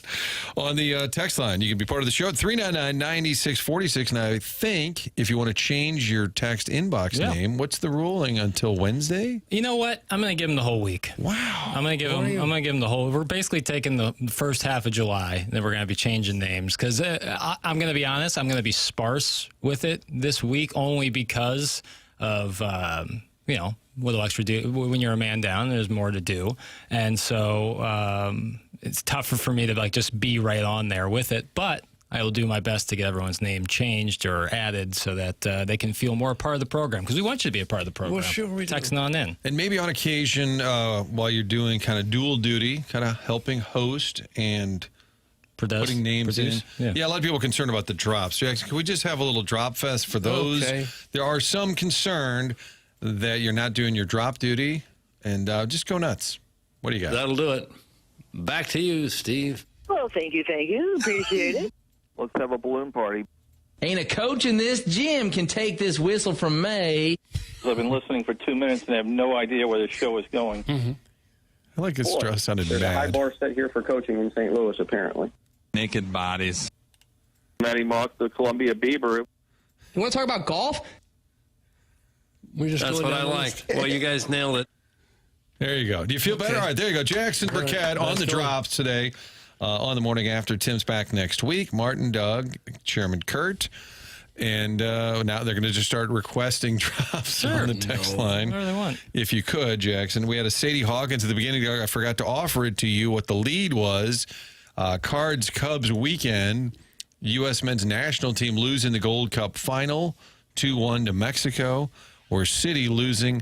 They have one win in their last, I think it's the last 17 matches, Doug. Well, this thing's gotten a little away from them down on Market Street. That'll happen. Well, for St. Louis, the Cardinals are the lead. Yeah. For the rest of the country, maybe the soccer was. Did you watch any of the soccer games? Yeah, it was on the 2 Fox, Doug. Oh, yeah, I know. I saw a little bit of it. Yeah, the game-winning goal was originally called offside. Then they reviewed it, which is always kind of anticlimactic. I hate the VAR thing. Really stinks in soccer, where they can go back and take a goal away because some guy's toenail was over, and now it's just not in the nature of the rule. And there was an obvious hands there late in the game. See, the Mexican player literally kept himself from falling down by putting his hand on the ball, and that was okay. Our coach, America's own Mauricio Pochettino, was not happy about that, Doug, after the game. I think so. Oh, he literally put his hand right on the ball. There was no doubt, just to keep from falling down. Yep. And you can do that all of a sudden? No, maybe not all of a sudden. Maybe that's always been the rule. Yeah, he lambasted the referee Mario Escobar in the wake of the U.S.'s 2-1 Gold Cup final defeat. It was like the most obvious hands call I think I've ever seen. I'm not going to cry, said in his post-match conference. I want to tell the truth, and the truth was that if that happened in the opposite, it's for sure a penalty. He pushed the hand over the ball. It's not the hand was on the floor and the ball touched. Do you notice the visual? I don't know much if you guys were watching, but in all seriousness, when the game started and then really throughout, the haze that was in the building, I guess the Mexican fans all bring flares. Yeah. They sneak, and it is And that's okay. It's a dome. It's one of Doug's favorites because it's a dome stadium there in Houston where the Texans play. But I guess they fire off so many flares. There was just sort of the haze in the building the entire game. How do you get that past security when you walk in? I don't know, Doug. No, that's going to lead to a lot of I mean, you can't even bring a bottled water into Busch Stadium. And you can bring flares into Houston? Seriously? What if they shoot them at the players? Or at each other? I'm just telling you. Or they at opposing do. fans? How do you text? How do you sneak in a flare? Text in. Oh, Doug you'll wants to see know. it in European soccer or some other places. There'll be 50 fans with laser pointers pointed at a guy trying to take a penalty kick. It's ridiculous. They don't have the best record or history of acceptable behavior at those soccer No, games. I would not say they're the North Star of fan etiquette. North Star.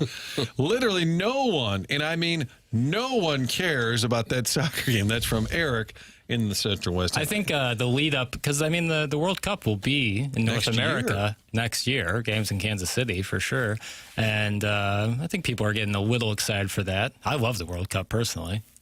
And I believe the hope, it's not official, but that St. Louis would be like a hub market. So a team, a country in the World Cup would be headquartered using the facilities here. That makes sense. Because you have all these different ton of teams that are facilities coming to town. You got to put them up somewhere, which would be kind of fun. So I think I think some people care about the soccer game. Yeah. I can't go with literally no one. There was a text earlier, Doug, that said no one cares about the All-Star game. Right. Literally no one. I was using it as a reference point for the Cardinals' star power. Right. Because you can usually look at how many All-Stars you have. Hey, they're probably having a pretty good year. You go back in 1985, they're like 4 All-Stars. That was a good team. The heyday with Edmonds, Rowland, those guys, you always had 3 or 4. You throw in a Renteria, you might even have 5. Big Tough wants to know, where's Timmy? Where is he allowed to be gone? He is on vacation. World Cup, a.k.a. Woke Cup, from Eric in the Central West End. What do they do that's woke? Depends on your definition, I guess. Play like a dirty. That's from the recovering alcoholic. So now we're taking your drop requests as well. The whole flare thing has got me worried. People are mentioning It's how not too they far sneak from- them in, Doug. It's not too Okay. far from a gun. Is it a flare? It's close. I like a little hardcore. You do, like a dirty. Okay. There was a massive pyrotechnics show at the beginning of the game, morons. That's from Dave Hay. I know that, but it continued throughout. And I was told by soccer people going into this weekend, watch for the flares sending off smoke. Anyway, well, we're morons. Maybe you That's fair. shouldn't have fireworks displays in dome stadiums. Shot at the Edward Jones Dome. Wow. Shot at the Super Bowl, the first Rams Super Bowl. Remember that? Was like half the game was played in the Yes, fog. Oh, what are they thinking? You can't do it there. Sorry. I know it looks good. You can't do it there. Pete from Freeburg says you can bring water and food into Busch.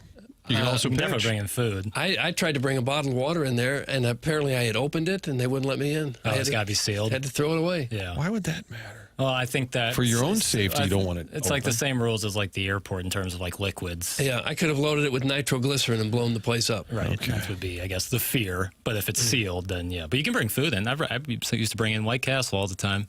I like that. Oh, I bet the people around you love that. Well, they're eating their giant nachos or whatever they have. Not much more fragrant. No. I offer a cheese castle if they have a problem with it. Oh, would you? Sure. Would you accept a cheese castle from a stranger? Yeah, if they wronged me, as a sign of respect, here's an apology cheese castle, wouldn't you? I don't think I would. Yeah, it's where you and I split, bro. Brad's going to make excuses for the poor players. STL media is soft. That's from the Gray Summit Gray Goose Guzzler, who also said fire Lutz. That's the first call we've had for Lutz Pfannenstiel to be fired. City SC. He's the Mozeliak of City SC. And let's see. Angry Dan. Joey Chestnut should be the lead. That was not even on the Sadie Hawkins. Oh, he won another one. The next text, can we please talk about Joey Chestnut? 70.5. I missed it this year, but he won easily again, right? Yeah. Wasn't in it last year, back this year, 70.5 dogs. He wasn't in it because he he advertised someone else's hot dogs I other think than that might have been Nathan's, it. Yeah, I can't remember exactly the reasoning, but 70.5 hot dogs in 10 minutes is ridiculous. That's insanity. Mm-hmm. How many did Michaelis eat on Friday? 6 quick ones? Yeah. Had to eat it. Jackson, you're cute as a button. Hey, Not as hot as Doug, but still cute. That's from David Klein of Hedonism. I think that's a... take it when you can get it. Take the yeah, compliment. Yeah. rock solid. I don't think I could ever be as hot as Doug. Although I hope to be when I reach his age. Martin, you didn't even read my text name. That's from Jamie's Vacation Speedo. Okay. Doug, they want their names read. They want the drops played, the names read. Cards dropped series. Had they won last night, Doug, I think that, in all seriousness, would have been one where like, oh, thank God they won the series. Yeah, I know it's just another game. Yeah. But I think, and I appreciate your premise, and I'm not trying to revisit that. I think that's one where even you today would have said that was a big series win. Would you not have said that? Well, yeah, because they'd only be 4.5 out. Right, and given the loss Friday, the win. you can really bury that loss in your memory bank if you win the last 2. When you're playing the team you're chasing, every game's worth 2 in the standings. Right. But instead they forfeited and pitched somebody that everyone knew was... Would have been probably better to forfeit. Got an hour rain delay. What if it just been rained out? Mm-hmm. Oh, it'd been great. How about we make this one up when we've figured out what to do with Fetty? Can we just get back to you on this one? I know you got a packed house. It did look fun, didn't it? Yeah. We had a texter saying that they were amazed. They were there last night. Amazed at the helmet nacho intake of Cubs fans. Really? They're right there with us. They're beer snake folks, right? That's what they do out in the bleachers. Yeah. I think historically, and then it became like a big UFL, XFL thing too, Really? right? Yeah. No, the bleachers, that's fun. Have you ever sat in the bleachers? Never been to Wrigley Field. Oh, no. I know. I really got to go. Let's right that wrong. I really want to go. But I want it to be Cubs Cardinals. I don't want to just be like Cubs against somebody else. I want it Cubs Cardinals. I want to do it right. Group of friends. I'll do it. I bet in the next 2 years I'll make that trip. Tim had his bachelor's party years ago in Chicago. We went to Wrigley Field, and we were on the one of those buildings across the street in right field. Oh, the roof. rooftops. You couldn't see a lot. Really? No. It's see really a lot. just the idea. Yeah. I've been on the rooftops a couple of times. I don't remember watching much of the game. No. You're just there. So they don't go back to Wrigley at any point for the rest of the year, right? Oh, they have to. There's no way of knowing that. No, they're going back. Absolutely Of no course way. they're going back. They'll go at least twice. Cubs will come here at least twice. They'll go there. They'll be going I see the Cubs are coming back here in early August. It's probably a September trip up there. I hope so, because I'll be in Chicago in early September. Maybe I can make that happen this year. Cardinals do actually just suck. We're trying to convince ourselves they don't, and I'm just as guilty of it as anybody, but they suck. That's from Arbor Day. Well, there are times when they look totally overmatched, and last night was one of them. But you can't take away the fact that they are still in the wild card race. They're right there for the third they're there. wild card. 5 games over 500, so they looked horrendous on this road trip. They just looked horrible. Hopefully that's the low water mark of the season, and they'll get it together. That's what you got to hope for, right? Couldn't hit in Pittsburgh, couldn't pitch at Wrigley. And it was, it was hard to watch is the short answer. I will say this team this year has had some exciting games. They've had some exciting moments, walk-offs, and the Yohel Pozo, I don't know who he was 3 months ago, right? Nobody did. And then you start finding out more about him. John Denton wrote about it on Saturday after the big home run. Guy was a grinder in the minor leagues. He's like 28, but he spent 11 years in the minors. And then a few years ago, he was homeless when the minor leagues right after COVID. Remember, there was I don't remember all the particulars, but he lost health insurance. He's got a son that has some serious issues with strokes. Terrible, sad. So how could you not root for? Oh, it's awesome. I said Pozo is all of us playing softball at Forest Park. I love that tweet. Just swinging his hard. That got a lot of laughs on my family vacation, by the way. The bat throw on top of it. So, it's like a real moment where you thought, all right, here we go. Like the team's they can get hot, win the second game, win a third game, I should say, on Sunday, and that could be the turning point. That could be like the start of the moment. You look back on that, and then you lay the biggest egg you could possibly lay on Sunday Night Baseball, and now it feels like we're back to square one. I wonder how many other major league players have ever been homeless. I'm sure there's probably been 1 or 2, but that's tough because you got to keep playing. Right. Somehow you got to keep playing as a homeless person. You got to keep eating and exercising and staying in. Well, maybe you don't have to stay in shape, but you got to keep playing and keep your name out there. By the way, caller Ellen, earlier when I said Pozo is listed 5'11", 201, which seemed a little generous in both categories. She sent a link that said he was 263, but if you click the link, it goes back to ESPN.com, 5'11", 201, baseball reference, 5'11", 201. Doesn't matter. Doesn't change matters, but God bless Yohel Pozo. That was fun. That was an epic shot. When it lands on Waveland, too, it's more dramatic. It's he's a strong guy, for sure. My God. And the bat throw was epic as well. Good for him, but in the end, it's just another exciting game in a season. You hope that's not the season highlight. Right. For him, or for the it Cardinals. could be, but not as a team. You don't want that to be the high water mark. But you're still right there, Doug. You're still right in that third There's no wild denying card. that. So I think if it were up to me, I'd say we're just going to keep playing hard and see if we can get a wild card spot. Because I don't know that you've got a lot of trade bait there that's going to bring you anything of significant value. The problem with this Cardinals team, I can't convince myself that they can pitch and win in the playoffs. We had this debate last week. I think I said to Tim, do you think they can win the division?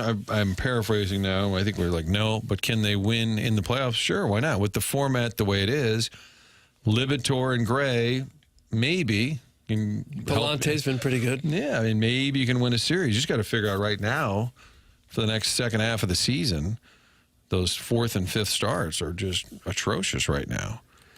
Got to have to get Herrera and Arenado back for sure. Herrera, I think they're thinking maybe after the All-Star game. So that's another week and a half. I heard Mozeliak on CamWalks yesterday saying he thought he'd be at the ballpark this week, getting closer to like maybe a rehab assignment. I'm paraphrasing again.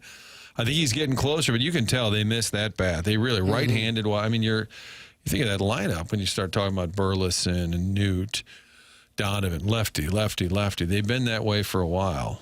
So what do you make of it, Doug? They didn't win the series. The road trip was 4-5. Thank God for the sweep in Cleveland. You forget about that from 1 week ago. Yeah, that seems like it was a long time ago. If you have tickets to a Cardinal game, I'm going to suggest go on Saturday. I think they're 12-2 on Saturdays. Really? And a lot of their big comebacks and exciting games have fallen on a Saturday. All right, texters throughout. We'll continue to share those. It's the Air Comfort text line at 399-9646, 314-9646. Phone line open to the folks in Quincy at 974-0101.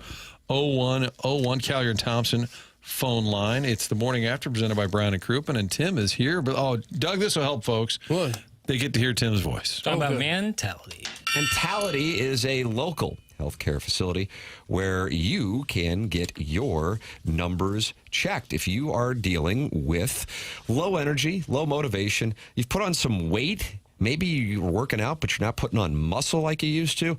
If you're feeling anxious, moody, irritable, lack of focus, or mental clarity, those are symptoms of low testosterone. And Mentality is a local healthcare facility that specializes in helping men feel and perform their very best. Mentality can help you out with board-certified physicians providing a full physical consultation and blood panel analysis all during your first visit. I went out there, I got tested, I was in and out in 20 minutes. Super knowledgeable and friendly staff. Mentality focuses on free testosterone levels, which many doctors overlook, ensuring your treatment is tailored to your body. It's Mentality. If you want to learn more, go to mentalityhealth.com/radio. That's mentalityhealth.com/radio to find out more information. It is the Morning After, TMA, presented by Brown and Crouppen, and Doug's monitoring the YouTube chat. That's going on. That's presented by Michelob Ultra. The fans, they're fired up, Doug. Are they? I bet they are. They're ready for the postseason to arrive. It is TMA on 101 ESPN.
this a banger, Doug? Is that what it is? Another banger? I guess it could be. This one's got a little more reasoning behind it. Okay, it was on this date. Peace and love, peace and love. Ringo Starr's birthday today. 84? I'll say 85. Doug nails it again. He's 85. 85. Still going pretty strong, too. Absolutely. He seemed like perhaps the most normal of the group. When you see him in interviews and things. Yeah, I can't speak to it as much, probably. And maybe he didn't take himself as seriously as the others. Yeah. That I can. And maybe they didn't take him as seriously. But God bless Ringo. Married to Barbara Bach, or is it Catherine Bach, Doug? One of those Bachs. Yeah. One of them was in the don't know Dukes of which one. Hazzard, I think. We could probably look it up as well, just like people texting saying, What do you think his net worth would be? Oh, my God. Ringo Starr. Pushing $1 billion? I think probably right around the B. Beatles, I would go library. B. I don't know. Let's, Okay, we're all looking it up. Okay. Because whatever Talk comes about up yourselves. will be absolutely accurate too. This got him at $350 million. This AI says $350 million. Finance Monthly has $350 million. Barbara Bach. She's only 77. The Beatles sold their publishing rights in 1985 for the vast majority of their catalog for $47.5 million. Do you know who bought said Did catalog? Michael Jackson? Michael Jackson is correct. Yeah. Right. Is that wild? It seems like a real steal for $47.5 million. You get the Beatles, most of their catalog, the rights to it at least. Yeah. Well, everything seems cheaper when you go back years and years. How much they buy the Cardinals for? Yeah. $150 million. Then they sold the garages for $90 million. So they basically, got it for like $60 million. Gift cards. What did you for gift cards? They're not happy in New York about anything, Doug. They're never happy in New York. And then Sal Licata, WFAN, gets into it with a caller over the media, quote, needing to take accountability for the young New York athletes that are struggling. So this happens in all markets. Mm-hmm. The audience is mad at the host.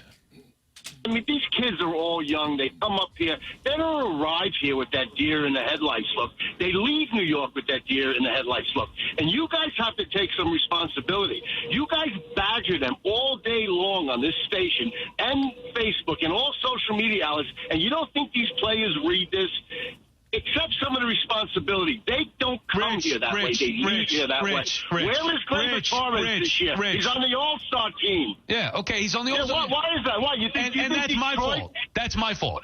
Right. No, but you want to point fingers. You know whose fault it is. It's not yours. It's not the media. It's not FAN. It's the players. Get lost. Yeah, no. You don't want to hear. Get lost. Bye. Thank you. Get lost. Are you kidding? Yeah, blaming the fans on social media and media members for questioning guys when they're not performing. Get lost. People say nasty things about us on social media. Is that, I didn't perform today because people were saying I should be fired and I suck, so I didn't have a good show. I need to go to another town to thrive. I just can't take it. Either ignore it or suck it up. Did we ruin Aaron Judge? Did we ruin Juan Soto? Or Garrett Cole? Or CC Sabathia? How'd the Yankees ever have a dynasty in the 90s with sports talk radio? Oh, the horror. Well, so the caller, who sounded a little bit like the Mets guy who was mad at the Mets. That's a generic New York caller. Really, yes. It's like an AI-generated New York angry caller has to have that accent.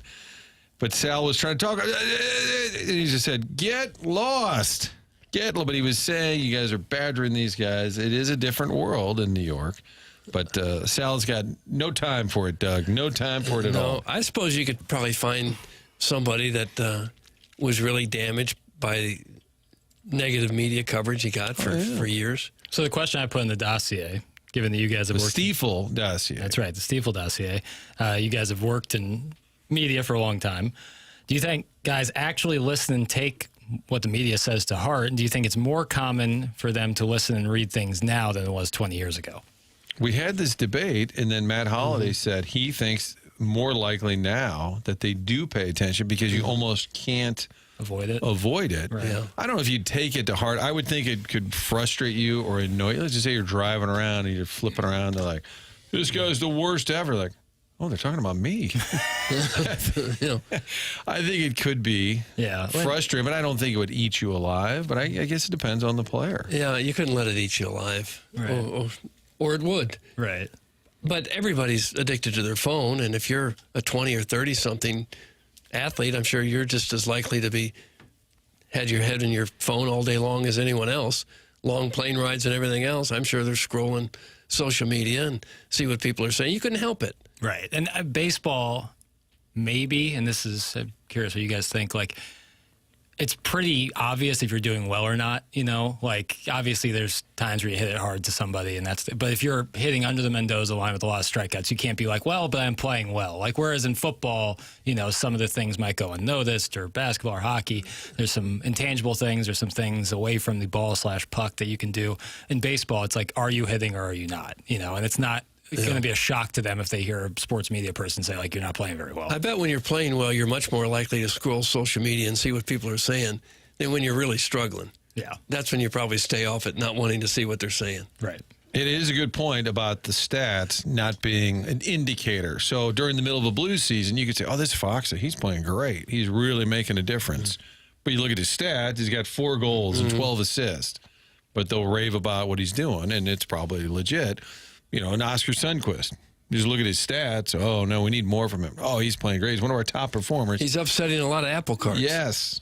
And there is not a comp for that in baseball. If you're hitting 212, yeah, he's really doing a lot of great things for us. People are like, no, he's not. Look at that batting average. I think the difference in New York is also the day-to-day. I bet Aaron Judge gets interviewed every day. You know, if you're a big leaguer in Cleveland or St. Louis, you might get talked to once a week. Maybe twice a week, but I bet you anything. Aaron Judge pregame. Hey, Aaron. Yeah, from WBB Bet. Hey, real quick over here, pal. Hey, from New York Newsday Times. Hey, real quick. Those guys just get hammered because just the sheer amount of media that exists in New York. I would hope their media relations people would shield them from some of that. They probably do. At some point, it gets in the way of getting ready for a game. Right. Baseball's so like the media's fault, though, that the young players have not. No. Did it ruin Juan Soto, Doug? I don't think he's ruined. But baseball's like, as far as I know, it's about the only sport where you go into the locker room right before a game and start talking to people. You don't do that in any other sport. Can we look at Cairo on this point? What did he do when media and fans got on him for his effort? That's what I thought. From Arnold Watertower. Are they saying that it affected him? The most famous was the Berube comments, and then the fans booed, and he was in tears, and then responded and played well. Yeah.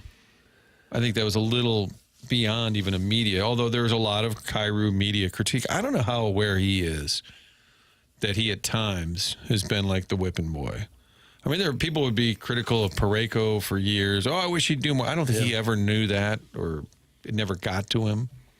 It really depends on the player. You would have to develop a thick skin, otherwise it would drive you nuts.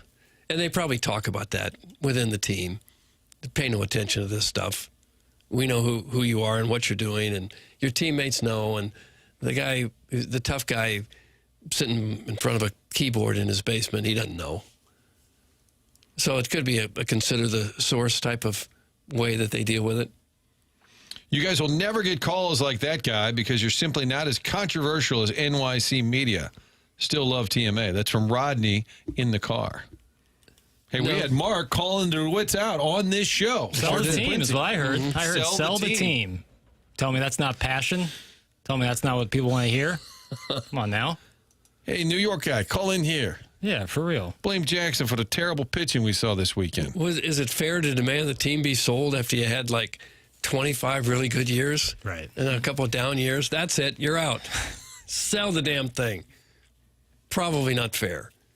Phone lines are open to you. We're going to talk to Brad Thompson next hour. Callier and Thompson brings you those phone lines. 314-974-0101. 974-0101. You can still get your name change in this week. Jackson's allowing it till the 11th of July. This is rare. And extend with the holiday and then your exit. Yeah. To New Buffalo. We were allowing a little longer window here. We've also got Tim telling you about the title sponsor of this here show. Brown and Crouppen is the presenting sponsor of TMA, and they have been for a couple of years, and we're very grateful for their support. If you love this program, support the sponsors. That's the name of the game, and Brown and Crouppen is the presenting sponsor. They are local. They are committed to St. Louis. They were founded in St. Louis in 1979, and they are still here supporting the community and taking care of their clients. Brown and Crouppen knows that if you are in need of a personal injury attorney, you're going to want somebody who knows the local area and the local legal environment. That's what they specialize in. It's Brown and Crouppen, committed to the St. Louis area, having just recently built brand new offices on the Hill. The number is 314-222-2222, or you can go online at brownandcrouppen.com. That's Brown and Crouppen, presenting sponsor of TMA. Remember, the choice of an attorney is an important decision and should not be based solely on advertisements. Big Tough says, yeah, we're really doing 3 hours of baseball talk today. Take that dossier and set it on fire. Okay, Tough. What was Big Tough want to talk about? You know, couple of down years. Good one, Doug. That's from Joey Vitale's Orange Scully. That's not true. They've had a couple of down years. Yeah. I think they're saying. I think they're saying there's more. They won that division in 2022. Right. So we're looking at a third down year. Cairo heard Sharon Clayton. Cairo heard those boos loud and clear. He would have to be one of the most disciplined people to not look at social media after that. Right. I think it would hurt more to be booed by the home fans than to read criticism online. Yeah. That would hurt, to go out there playing for the home crowd and they're booing you. Right. And it's tough sometimes because it's just human nature to react negatively to someone saying something negative about you. But when someone's doing it from a burner account on Twitter, that means nothing. You can't operate that as a real person. If they don't have the courage to attach their name to it, if they're doing it from some fake account with a cartoon avatar, then they're clearly not, comfortable saying that in a normal setting. Therefore, but you're right, when you hear boos in person, and now that's from the home team, you love to hear it on the road. That's crowd mentality. Like, you're not going to walk by somebody on the street and they just start booing you as you walk by them. That would be intense. Or maybe in Philly or somewhere on the East Coast. That happened to me once. Really? Someone booed you on the walk? What do you mean? And then he started screaming something about Dan Rather. I was being blamed for what CBS was doing. He started booing me. Booing. Did he yell, "What's the frequency, Kenneth"? I don't know, but he says, Dan Rather was wrong, and you're a part of it. I said, okay. How did somebody get into the CBS studio and he yelled, "What's the frequency, Kenneth?" during a new network newscast? Look this up. I thought that's when he claimed he was abducted. No, but it actually happened. I know. Somebody actually ran into the network studio and screamed, "What's the frequency, Kenneth?" Right. You've been to those network buildings. There's some level of security. Yeah, 1986. To get into the building, first of all. And there's a great song by R.E.M. called "What's the Frequency, Kenneth?" It became the title of the song. Well, there was a guy in L.A. years ago. Somebody got into the studio when he was on the air, and I held a gun to him, I think. Oh, God. The local news, TV? Yeah. Oh. One of the L.A. stations. But the CBS network tower in New York, who's got the lobby's got to have some security. Then you got to get off the elevator. Then there's got to be a locked door here or there. But somehow on network news, a guy gets in. I'm calling conspiracy on it, Doug. It was an inside job. Probably walked in with somebody, or he worked there himself and lost his brain.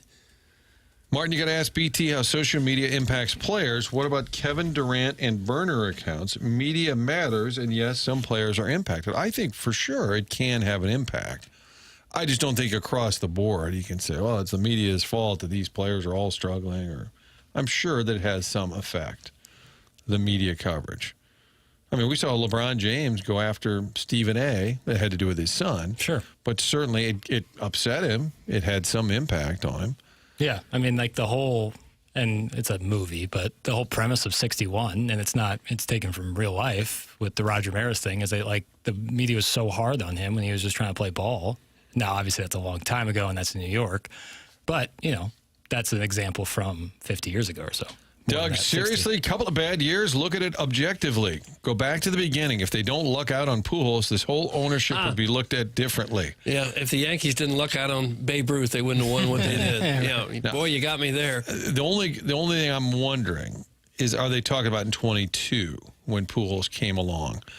and that saved him that year. Clearly it did in 2022. If that's what they're not just his career in St. Louis, but that 1 year did sort of mask the last few, the malaise that's been sort of talked about. He may be saying they drafted Pujols in like the 13th round, so they got lucky that he made it big. I didn't know if they were saying in recent years. A lot of teams could say that. We didn't get lucky. We didn't pick this guy in the first round, so that means we're lucky.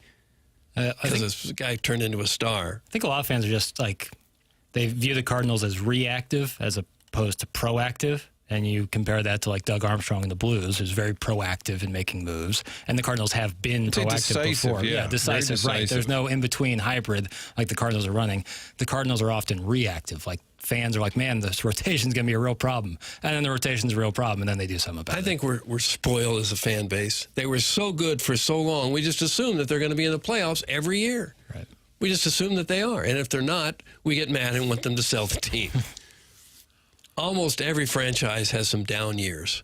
Almost all of them do. And the Cardinals are in that now. But I think if they make a bunch of bad decisions in a row, as a fan, you can say, what are you doing? What are you thinking? Yes, you've had a great run. Yes, you've had a great resume. Why did we extend Michaelis? Why don't we use McGreevy more? Why didn't we notice that Fernandez was shot before everybody else noticed in the league? I think there are reasonable questions. Some of the contracts that didn't work out. How did you get this wrong, that wrong? And over the last 10 years... it's the opposite of the 10 before that, where they were really good. So I think some of that frustration is fair. Are you guys still talking Catholic grade schools? Doug, were we talking Catholic grade schools? I guess we probably should. How did we get away from it for so long? Quite a bit into the show at this point. The Dogtown Astrovan wants to know, because he said in the late 90s, the Epiphany dads would drink beer in the parking lot instead of buying the beer served in the gym at the 6th grade tournament. They were all members at Algonquin. There you go, Doug. You were wondering about our... grade school discussion. The guy's upset that they didn't go inside to buy the beer? I guess he's saying they were cheapskates. The dads would drink the beer in the parking lot instead of buying the beer served at the gym at the 6th grade tournament. Because you got to go in and support the kids. And what better way to support grade school kids than to be serving alcohol and making money off of it? But if your kid is inside playing, what are you doing outside in the parking lot drinking beer? Dogtown Astrovan, call in. It's pretty simple. 974-0101 on a Hot Take Monday here on TMA. Let's see. This show is so bad without Tim. Listening to Martin Run Point makes me feel like I'm riding in my grandparents' car. Okay, stop it. That's from Pales. Make-A-Wish radio gig ends this Friday. I'm real close to blocking him. Pales real close. Make-A-Wish radio gig ends this Friday. Riding my grandparents' car. Is that like an old school, like Jim White hosting? I guess it could be. Bob Burns and Bob Bragg doing their show. We'll take your trade proposals. Who would you like to see the Cardinals trade? Call in. It's called tailgating, Doug. Talking about the parents sitting in the parking lot. You're tailgating at your third graders' basketball game instead of going in? Really? You're that hooked on alcohol? You have a couple cold ones. You go in, you yell at the ref, get kicked out, and you go right back to tailgating. And that's normal? You know, some days. Cardinal fans are definitely babies. The plan was to play the young guys this year. They've done that, and they are outperforming expectations. Somebody's on board there, Doug, in the 314. We were debating earlier who exactly are the young guys. Yeah, there's only a couple of young guys. There's only a couple, and they're not really tearing it up. Walker has continued to struggle. Gorman is close to not being one of the young guys anymore. He's hit a few home runs here lately. Scott has been okay, so-so, good defensively, not a lot with the bat. Who are the other young guys that are tearing it up? God, I hate agreeing with you in any form. Okay, well, I'd probably agree with that. I guess Wynn, still a young guy. Yeah, he looks like he's going to be the shortstop that you're comfortable with him for the next several years. He's only 23. Though, do you think Alan Craig is?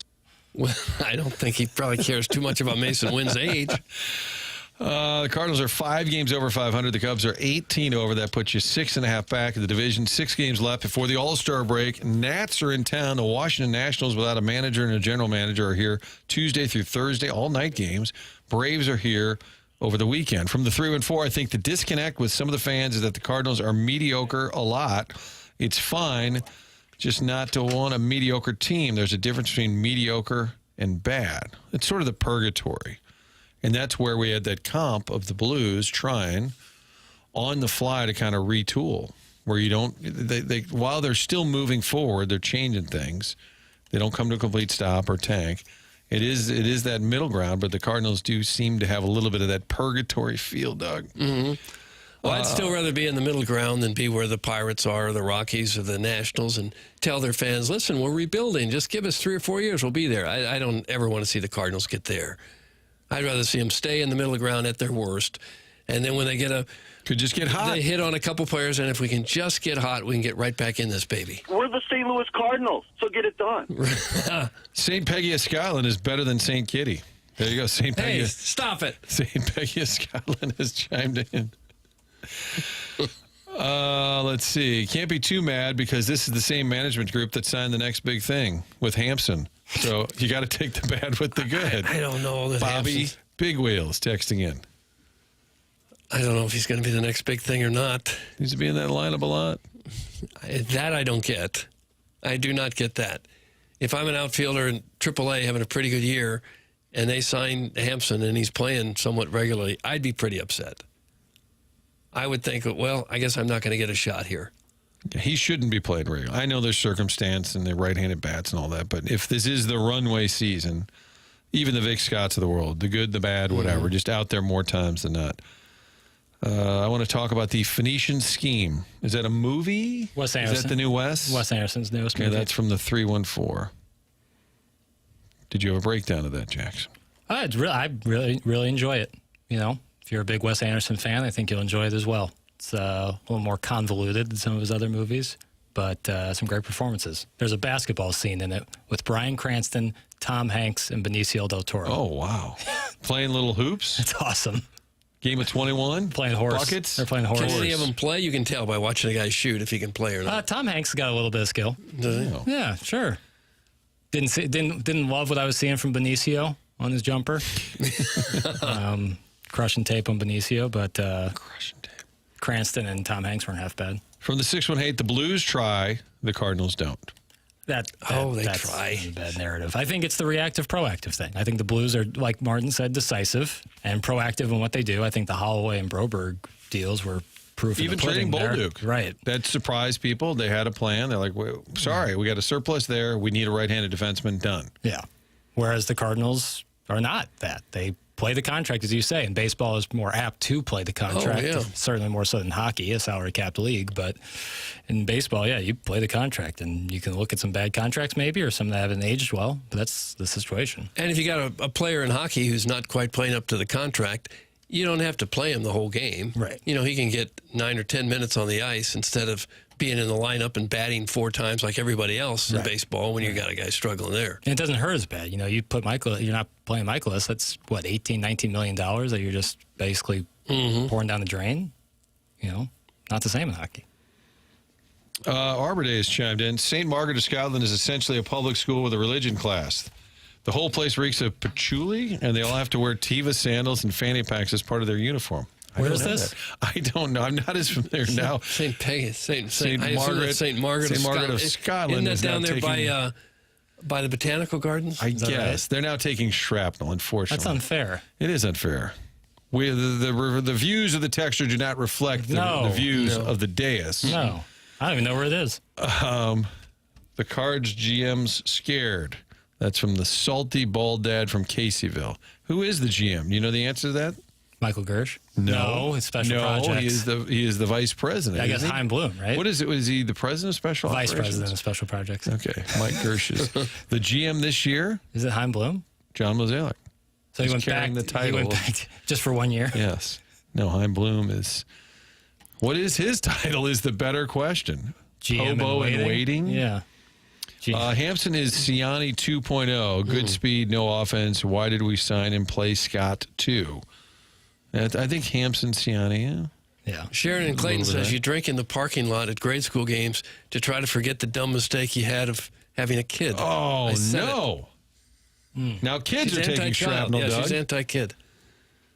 Let's see. Ollie's not showing any management expertise. Look at Cubs and Council. That's a good team. I do like Ollie yanking Fetty early, and that's why I do wonder sometimes if it's a front office dugout, not a riff at all. They're on the same page, but if it's like, hey, we should probably do something about this Fetty, and they're like, roll him out there another time. Then the only way you can show up, okay, fine. I'm taking him out after an inning and a third. When you have a horrendous game like that and there's nothing good to come from it, it is pretty easy to say our team is horrendous, everyone's an idiot, they all should be fired. Right. And the other team looks like the greatest team ever put on the field. You can say Craig Counsell's out managing. They have a better team. They got better players. Like what? I don't get that at all. The manager thing, like, oh, if we just fire the manager, things will turn around. It doesn't put new players on the field. No. And it's so silly to me. Yeah, there's every manager. People were mad at Counsell 2 weeks ago. They said this team is dead. It's going nowhere. Right. After they lost the first 2 games here. Remember, PCA forgot there were 2 outs. It was a bad look. Yeah. Since then, things have turned around quite a bit for the Cubs. Right. Multi-part question. What was the average attendance this past weekend in Chicago versus the series in St. Louis? If the crowds were larger in Chicago, I'll bet it's been decades since that occurred. They always drew well in Chicago. I don't think that's a new phenomenon, but it definitely had a different feel and look to it. The stadium's not near as big as Busch. But it was packed. Yeah. It definitely had a better vibe, energy. There's no doubt about it. All right, coming up on 9 o'clock, Brad Thompson at 9:30, the morning after. Tim's out till next Monday. Load up those texts, tell us how we're terrible. Doug, I'm like driving in your grandparents' car. Well, both of us. Yeah, that's fair. Text into the show. You can call in. Chairman Kurt manning the phone lines. We also have the studio cameras brought to you by Air Alliance Team. You can watch on YouTube, the TMA YouTube page. That's presented by Michelob Ultra. Got the Stiefel dossier still to get to. Do we have to wait to clear the deck, Jackson? No, we can go to the deck next segment. I like this topic about people stealing food at work. So, Doug, it's not all baseball. Big Tuft, you've been told. Stealing food like at the vending machine? No, like out of the communal fridge. Oh, stealing other people's food that they brought in for lunch. And then there was a solution to it. Then that didn't go so well. We do have a lot to get to. It's the morning after, presented by Brown and Crouppen.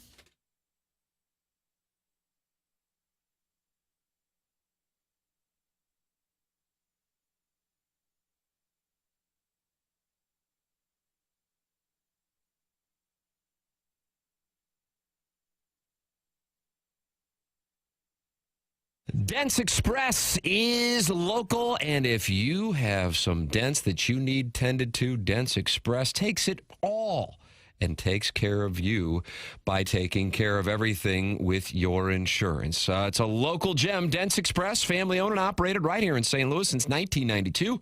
Gray Wilson and his team are the go-to experts for paintless dent removal, whether it's hail damage, door dings, or those annoying shopping cart dings.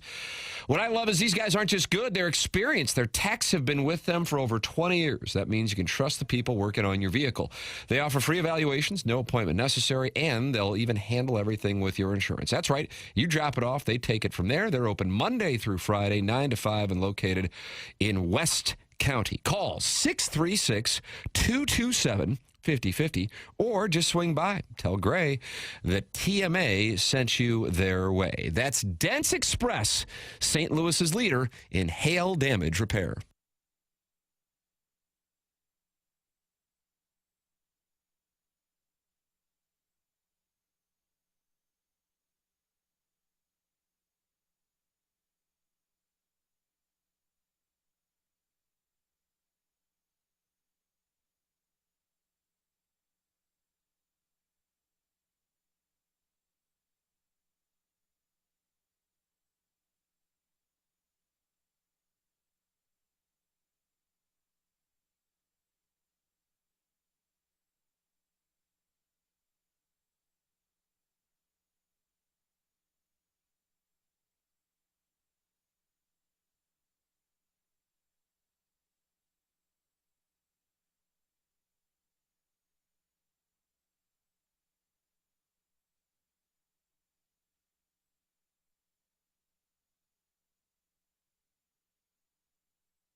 This is a banger.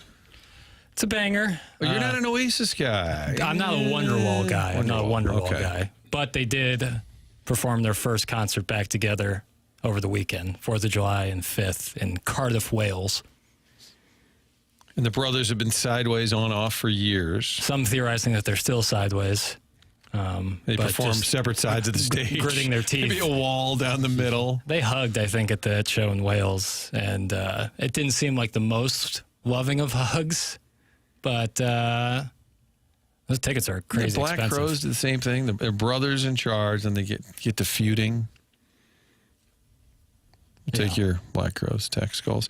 Most of the text line, Doug, now is split talking about St. Margaret of Scotland or about the Cardinals' mediocrity. So we've taken the show in a lot of directions here. It's unbelievable how many grade school texts this show gets. Tim usually does more of the monitoring. This is TMA, brought to you by Brown and Crouppen. Let's see. Next Monday, okay, I'm out. Hear you all when Tim gets back. There's a lemming, Doug. That's the Veiled Prophet. Okay. I paid for FanDuel for the entire year. I'm not sure I'll sign up again next year. I've paid $190 and I've watched like 5 games. I went so long without access to the game, I think we've just moved on. The president of Special Products, Martin, I'm the president of Special Projects. Yes, Jackie. Yes, Jackie. Oasis, I believe. Oh, okay. I believe. Yeah, I know people love them and are really excited about their return. Just not that song in particular. I thought was like overplayed or a little not my favorite song. You guys talked about the coach making an impact with the Blues when they hired Monty. Why not with Ollie? And that's a great 10-2, 10-3 topic someday too. Is the coach that has the most impact on the sport? Now, you can do a lot in the dugout. In the line, Whitey would always say, you're going to win 70 and lose 70 going into the year. You're just going to win 70 games. Everybody does, unless you're the White Sox, Rockies. And then there's a bunch that are up for grabs. Right. And a good manager can win you, 6 to 10 maybe with some strategy? That's the good question is what sport does the coach impact? You have to think football, right? Oh, yeah, I would say football. Yeah, just from a play calling aspect. Choreograph everything that's going on. Right. Hockey, baseball, basketball can kind of be played without a coach. If you don't have any plays written down in football, it's going to be kind of a cluster.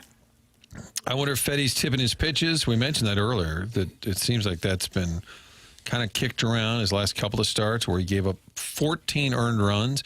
I blame myself and Chairman Steve. They had won the first 2 games in that Cubs series at Busch. Remember the excitement, all those 2-run homers, 8 runs, back-to-back games.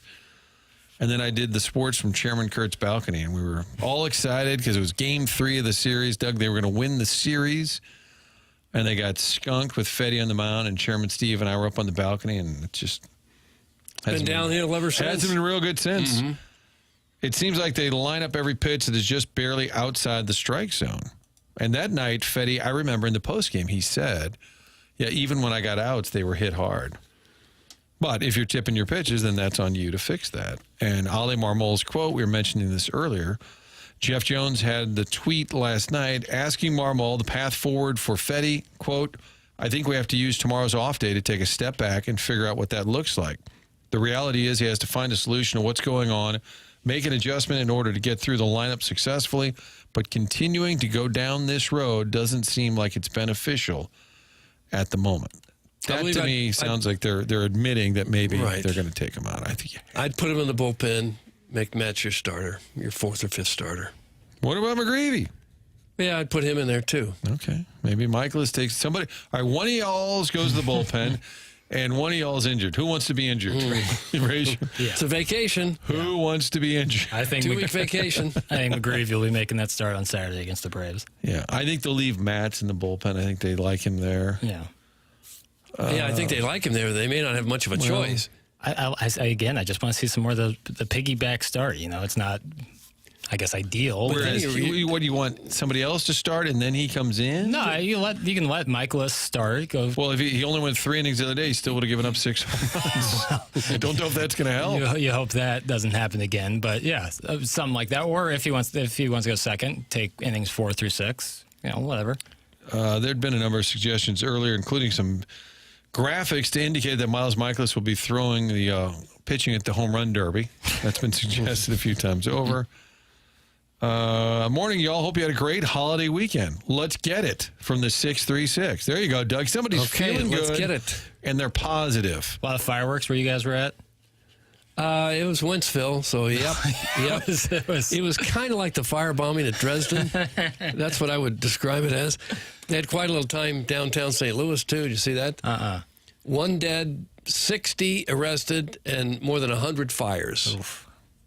But I think the 60 arrested is because they really amped up their awareness, trying to, especially, they said juveniles that were down there. Yeah, and they made the parents come get them. But I kind of like that idea, though. Chicago had a wild time. 55 people shot, 6 killed in Chicago just over the weekend. 1 weekend. How long do the fireworks go in Wentzville? What's the, like, by midnight are they wrapped up? Oh, well, we didn't stay there that long. Sure. But I would say till 10:30 or so, 11. Yeah. Was there an official launch, or is it just every other house This is launching them? neighborhood. Just, Neighborhood, yeah. Everybody's just launching away. That goes on for like a week, you know? Like, I heard fireworks last night. Yeah, last night is July 6th. I'm thinking people overstocked for the 4th. For sure. And the poor dogs think it's over. It's over, and then they hear another one.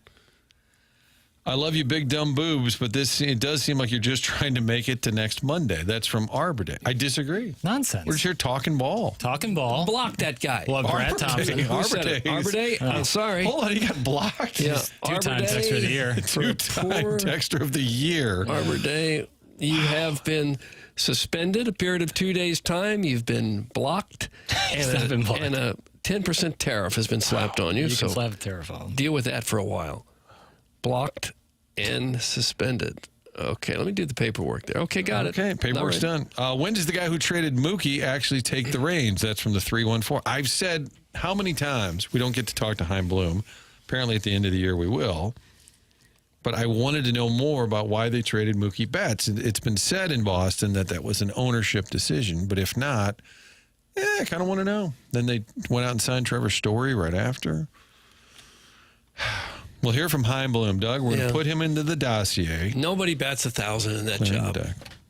And you can scoff about how fantasy teams aren't anything at all like the real deal. And, in one sense, they aren't. In another sense, you do get a feeling of what it's like to put together a team that you think is pretty good.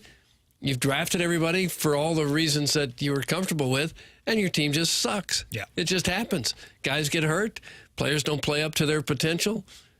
No general manager has ever batted 1,000 with player moves. I guarantee Doug Armstrong wishes he wouldn't have signed Torrey Krug. Right. There's a million moves that are made like, shouldn't have traded this guy. But I think the problem is if they pile up and you're like, boy, that was a bad free agent signing. Boy, that was a bad trade. Well, that was a bad draft pick. Yeah. If too many of those happen, then you look at a team and say, it's not very good. You can only waste so much of the owner's money before he decides to move on. There's no other industry where you can walk into the owner, Doug, and say, all right, that guy we signed for $50 million, oh, well, he didn't turn out to be too good. Brett Cecil, $30 million. Well, we're just going to move on. All right, sounds good, Doug. Anything else? Mike Leake, yeah, what they give him? 80 some odd million. Yeah, we're going to eat some of that. All right, sounds good. From the 3 and 4, tell me, it's actually Chin Music Charlie. Tell me how Miles Michaelis was 18 and 4 in 2018. Yeah, he was terrific. He's had a lot of starts where he's been dynamite. A lot of them. His plus minus is there's a pretty wide variable of what you might get from Miles Michaelis. He gave him 6 innings on Friday night. Yeah. One thing you can say is he's never laboring.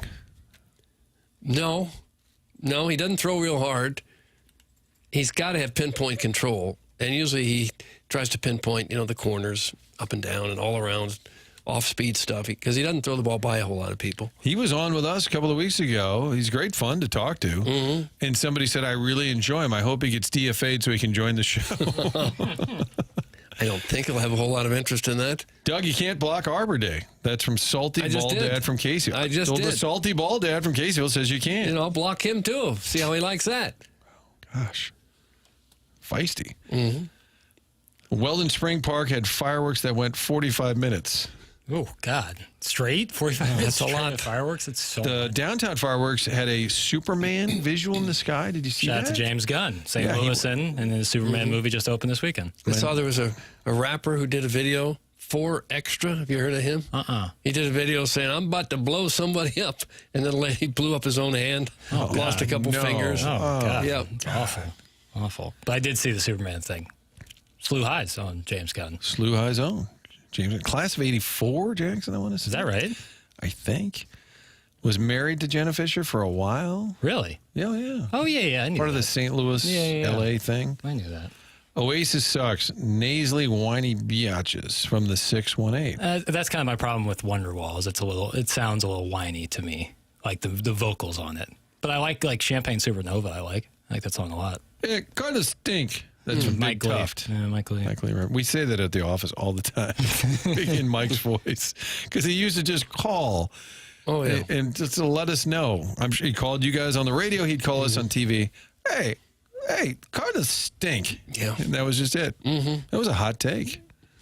A lot of people were responding to Doug's blocking. Okay, all right. Let's take a break. We'll stay on time because we got Brad Thompson at 9:30. But first, the voice of Tim McKernan. Talking about Schaefer Door Company. Schaefer Door Company and Jason Gosrow are the sponsors of both the TMA and 101 ESPN podcast and Joey Vitale's weekly appearances on The Morning After. Schaefer Door Company is online at schaeferdoor.com. SCHAEFER door.com. They set up a special number specifically for TMA listeners that you can call or text if you have any garage door needs. That number is 636-782-3608. That's going to get you the quickest response time, or you can just go online at schaeferdoor.com. They service all kinds of garage doors for service and new installs. They service commercial doors as well. So if you run a business or warehouse with big, tall doors, Schaefer is experienced in these types of jobs. It's Schaefer Door Company online at schaeferdoor.com or by calling or texting 636-782-3608. Schaefer Door is a Clopay Master authorized dealer. Doug, here's a good conspiracy for you. Went to Chicago for the weekend. CNN showed fireworks from Navy Pier on the 4th of July as part of their live broadcast. However, there were no fireworks until the 5th on Saturday. My son said, "Is this fake?" We were staring out of our hotel window at Navy Pier. I'd be surprised they didn't have them on the 4th on a Friday night. We're going to look into that. That's what we're going to do. Yeah, that's important for us. If you guys are real journalists, you're going to ask Bloom about Mookie Betts wanting to be traded to the Cardinals. And the Cardinals said they weren't interested. I would love to know that backstory. Yeah. He's from Nashville, so maybe. But are we real journalists? That's if we that's a don't whole nother ask, question. I'm not classically trained. No, I would never consider myself a journalist. I would ask that. I'd love to know. Sure. If Haim is willing to be. And if you don't ask, you're not a journalist. It's soft. A real one. Yeah, medium's down Right. soft. If we don't ask exactly the question this guy wants us to ask, our whole life has been a fraud. Pele Blanco pointing out that Ali pushed the right button with Pozo with the pinch hitting for Pajes. Now, I will say they like Pajes behind the plate. They talk about him. They almost make it sound like he's Pudge Rodriguez, Doug. I'm like, okay, calls a good game, handles. I don't think defensively they've got a superstar at catcher. No. I'd probably play Pozo a little more because I think he has a pinch hit. I was going through his game log the other day. I think his last 4 times he's pinch hit, he got a hit. I was digging through the Cardinal notes. I couldn't find the exact stat, but yeah, that was an unbelievable moment. I think I would. It's a little weird. What was the bottom? Doug read the lineup last night. The bottom 5. Pozo is hitting 5th. Nootbaar. Pozo, Nootbaar, Sajesi, Pajes, Hampson. They were 1 for 17 with 8 strikeouts. So they got a hit. That's bad. So I wouldn't mind seeing a little more of Pozo. Why not? And he's also fun. But I think that we still don't really have an everyday catcher. God bless Pajes. Yeah. Well, they do have a guy in the minors that they like, Jimmy Crooks. Yeah. Yeah. Crooks is coming. Martin's too much of a coward to call out Mozeliak or DeWitt for this pathetic team. I think we've said. You're too much of a coward. I think we've. I mean, other than going down there and like changing the locks on the door, Doug. It's up to you to be rude and start screaming at these people. I think that we've said it many times, too, that the product has gotten stale, and they're slow to react. This Fetty Michaelis is the latest example. But this happens a lot. It's crazy in baseball. I know they'll tell you, well, it's a long season. When they did it with Alex Reyes, he was phenomenal until he was terrible. And the whole town knew it. And they put him out there, and Schilt was the manager. It was after a home run, I think, in Pittsburgh. He said, all right, we're not going to do that anymore. We're going to take him out of the closer role. Mm-hmm. And everybody said, oh, thank God. Thank you. Just the poor kid. The next Sunday in Milwaukee, who served up the walk-off home run? Alex Reyes. Right. I'm like, what in the world? Didn't he serve it up in the one-game playoff, too? Yeah, when they brought him in, Frank Cusimano and I were in the Dodgers press box, and all these L.A. people were up there, and you're like, when do you go downstairs? The game's getting late. And we both said, the game's over. And they said, what do you mean? We said, he's going to give up a home run. 100%. Everyone knew it. And the argument's always, well, who would you have? I said, I would have pitched Matt Carpenter. I would have pitched anybody. At that point, you know exactly what's going to happen. And that is so frustrating if you watch enough of the games when you know Fetty's probably going to get lit up. You know Friday at Wrigley, Michaelis is probably going to get lit up. And yet, just roll them out there. I do think later today, maybe tomorrow, Katie will have the report. Fetty's going on the injured list, and McGreevy's been recalled. But we'll wait until it becomes official. It's the morning after. It's presented by Brown and Crouppen.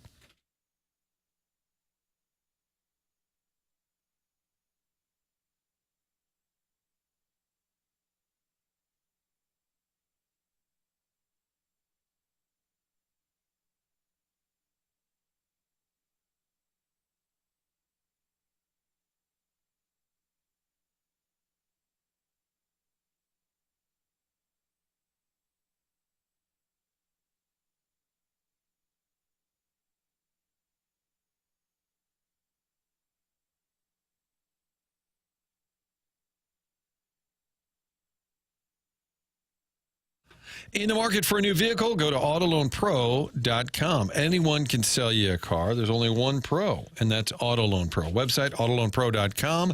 They're going to work hard to get you into a vehicle with little to no money down, get the best rates possible. They're working with over 50 different lenders. AutoLoan Pro will get you back on track. Doesn't matter what your circumstance, your situation, and when you're on that website, go to that free playbook we've been telling you about.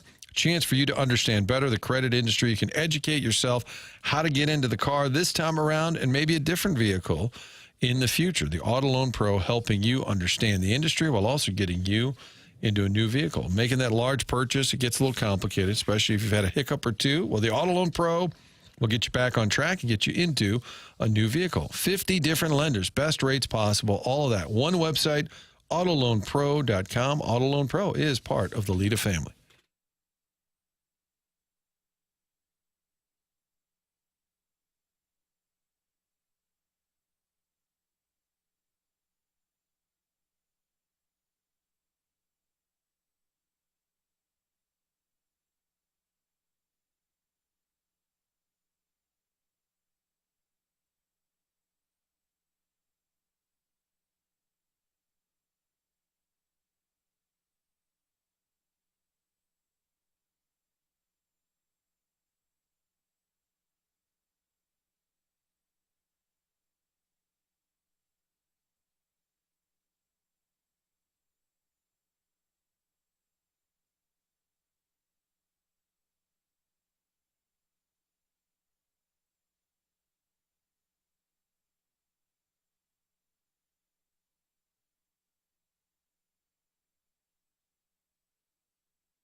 This is Action Jackson with a SportsCenter update brought to you by Saliga Heating and Cooling. Cardinals off today, back in action tomorrow as they're going to take on the Washington Nationals back here in St. Louis with a 6:45 first pitch with Andre Palante toeing the slab for the Redbirds.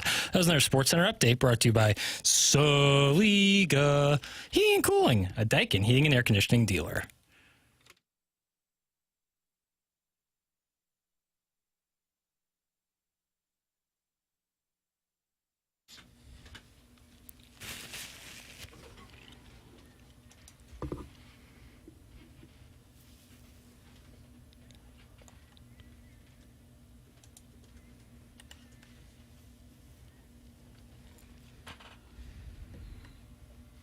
It's not Elton John's birthday. Tiny Dancer. But do you know how old Elton John is? Martin, you go first. Oh, here we go. I'm going to say he's 79. I'll say he's 80. Wow, Martin wins this one, 78. Oh, 78. I would have thought older.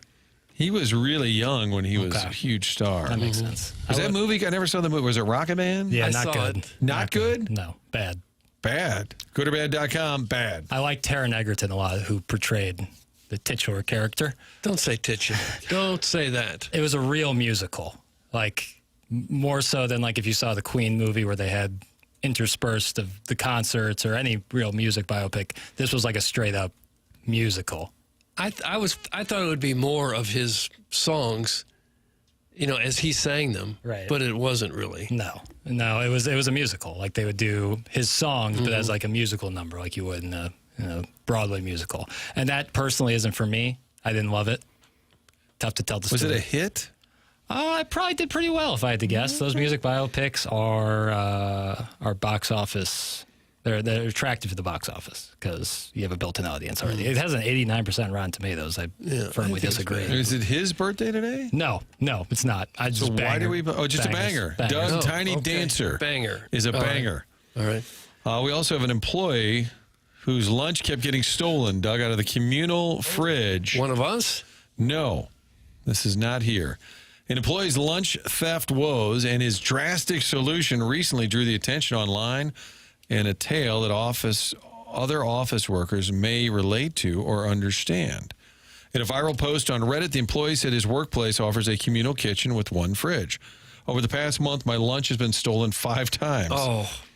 Not just random snacks, entire homemade meals that I brought from home, gone without a trace. He added, it's not just frustrating, it's expensive, and it messes up my day. In an office group chat, the worker asked the unknown lunch thief, is that name taken, Jackson? The unknown lunch thief, to stop it. But no I one don't need took fried chicken this morning. So he decided he'd get himself a mini fridge, put it under his desk, and had a lock on it just for extra peace of mind. Since then, he said, no more stolen lunches. Oh, I would hope not. Mm-hmm.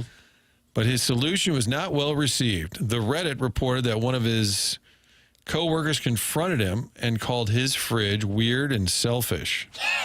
What? They give you 10 nice-sized fritters. She said it made me look paranoid and not part of the team. I said I was tired. That's the thief. I was about to say.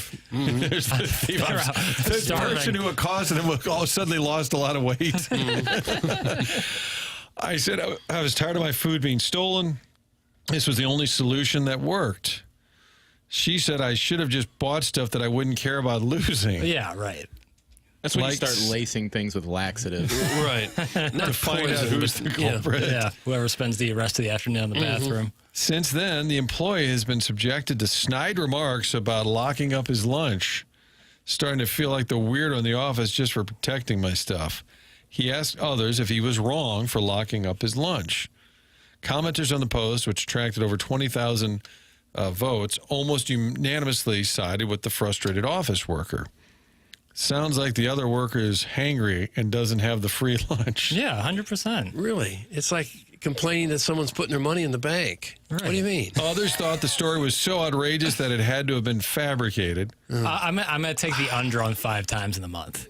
That it was stolen? I'll tell you, a couple times. 5 seems like a stretch. Have you ever opened the fridge? And we have one at the 2-5. I think there's one here, right? Yeah, for sure. Have you ever opened it and said, wow, is that lemon meringue pie? Boy, I wouldn't mind having some of that. Maybe the whole pie. Boy, is that leftover chicken? I guess I could just... What person... That's not somebody you want to work with. No. Can you identify in your brain, not here, of course, other places you've worked, like, it looks like he might be a lunch thief. There's always a couple of people in the building. I think it's just as low form as you can get to steal another person's food that they put in. Well, there are worse things than that. It's not the lowest form. In terms of what you can Character, do, lousy. right? Yeah. Outside of something that's like truly despicable, like something that's like. It's just wrong. Like taking someone else, like you didn't bring that. There's no mistake. Complaining about it that he's safeguarding his lunch. But what could be more embarrassing than to get caught? Right. Jackson's like, Marta, are those my leftover tacos? Yeah. Are these yours? Yeah, right. I thought they were mine. I had some look just like this. Right. Yes, there you go. It's one thing for like a yogurt to go missing. You maybe leave a yogurt in there and that goes missing. That's one thing. A lot of people bring in yogurt. But if you're warming up food that someone else made and brought from home and eating it, how can you like continue on with your day and like see that person around the hallway? Like and then complain when he doesn't keep doing it. You know that person's hungry because you ate their lunch. Like that's just wrong. I had a mini fridge next to my area at Channel 4, next to my desk. And I used it for years, but then it started to malfunction and became just a block of ice in there. So I started to chip away at the ice with a screwdriver that I found.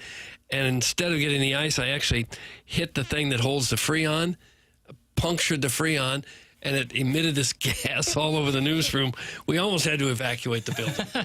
It absolutely reeked. That's worse than stealing someone's lunch. Well, I was just trying to fix it. Setting off a homemade bomb. No, that wasn't worse because it wasn't mean-spirited. That's true. I just did a lousy job of trying to fix the freezer. That's true. I should have just simply left the door open and let it freeze itself. Now, unplugged it or something. What if you see a lunch in there and it's been there 3-4 days? Do you have the right? What's the grace period? No, to pitch it. The grace period is forever. If you didn't bring it, it's not yours. But there's not to eat. Are you saying to eat it or pitch it? Well, both. I think that's a whole nother issue where people don't throw stuff out, and it's just the nastiest fridge in the planet because all you need is one guy left his salmon dish in the back there, and he didn't have Tupperware, but he had a little foil over the top of it. Oh, spoiled food turns me into just the biggest of cowards. I once had to clear out in college our fridge at the end of the summer. It was COVID, so no one was really there for a couple months, and I had to go back and clean it out. There was milk in there that was lime green. What'd you do with it? Lime. I put on. Depends on how thirsty you are. It was COVID, so I had masks aplenty. So I triple masked, and I put on some gloves, and I removed everything, and I still gagged multiple times. Just the sight of it was making me nauseous. But how old does food have to be, just in general, before you won't eat it?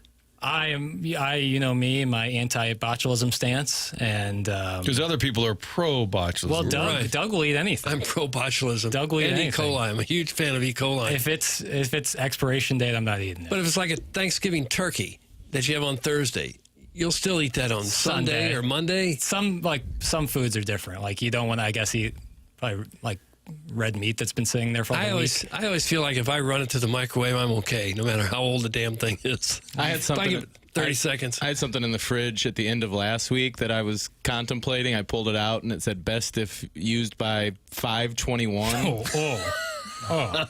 I thought about it for about 45 seconds and then I decided there was a juice squeeze situation there. There's nothing gnarlier. Probably about a month ago, there was we had a chocolate milk in the fridge that the kids would drink, and I just decided to be lazy with my coffee. Instead of like a little cream, sugar, I'll just do a little, and it came out in a big lump. I was like, I don't think I'll have coffee for another week or so. Unknown Lunch Thief is now available in the text inbox. If you want to change your name, Jackson is doing name changes until the end of this week. This BT interview, I'll be doing a lot of that. A lot of housekeeping. Yeah, I won't be available for questions. Unavailable.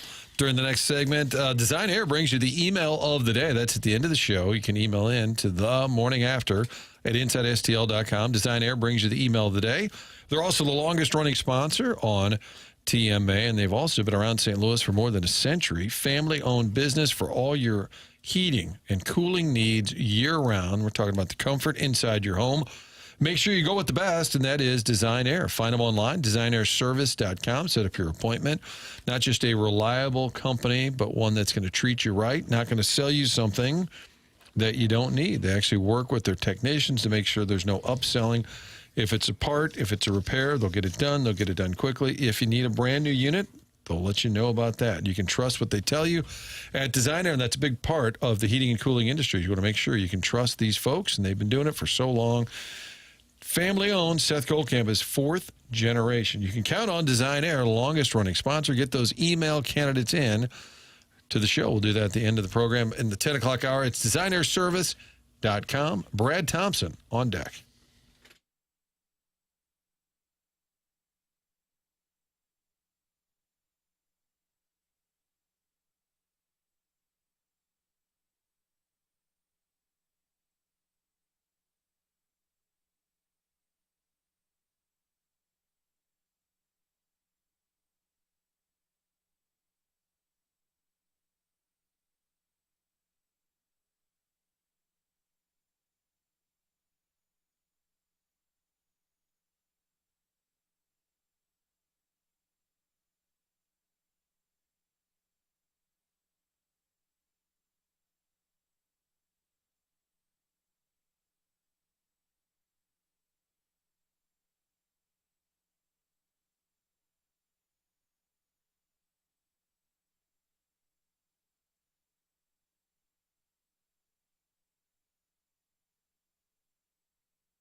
Back on TMA, the morning after, presented by Brown and Crouppen, Martin Kilcoyne, Doug Vaughn, Jackson Burkett, KG, the chairman, manning the phones. By the way, I looked down at my phone, and he had texted me all the names of people on hold, but that was an hour ago, Doug. Oh, well, I pay no apologize. I told people to call in. They did, and I didn't go to him, but we told Brad Thompson to call in. He did. He's on the line, the Cardinals broadcaster and World Series champ.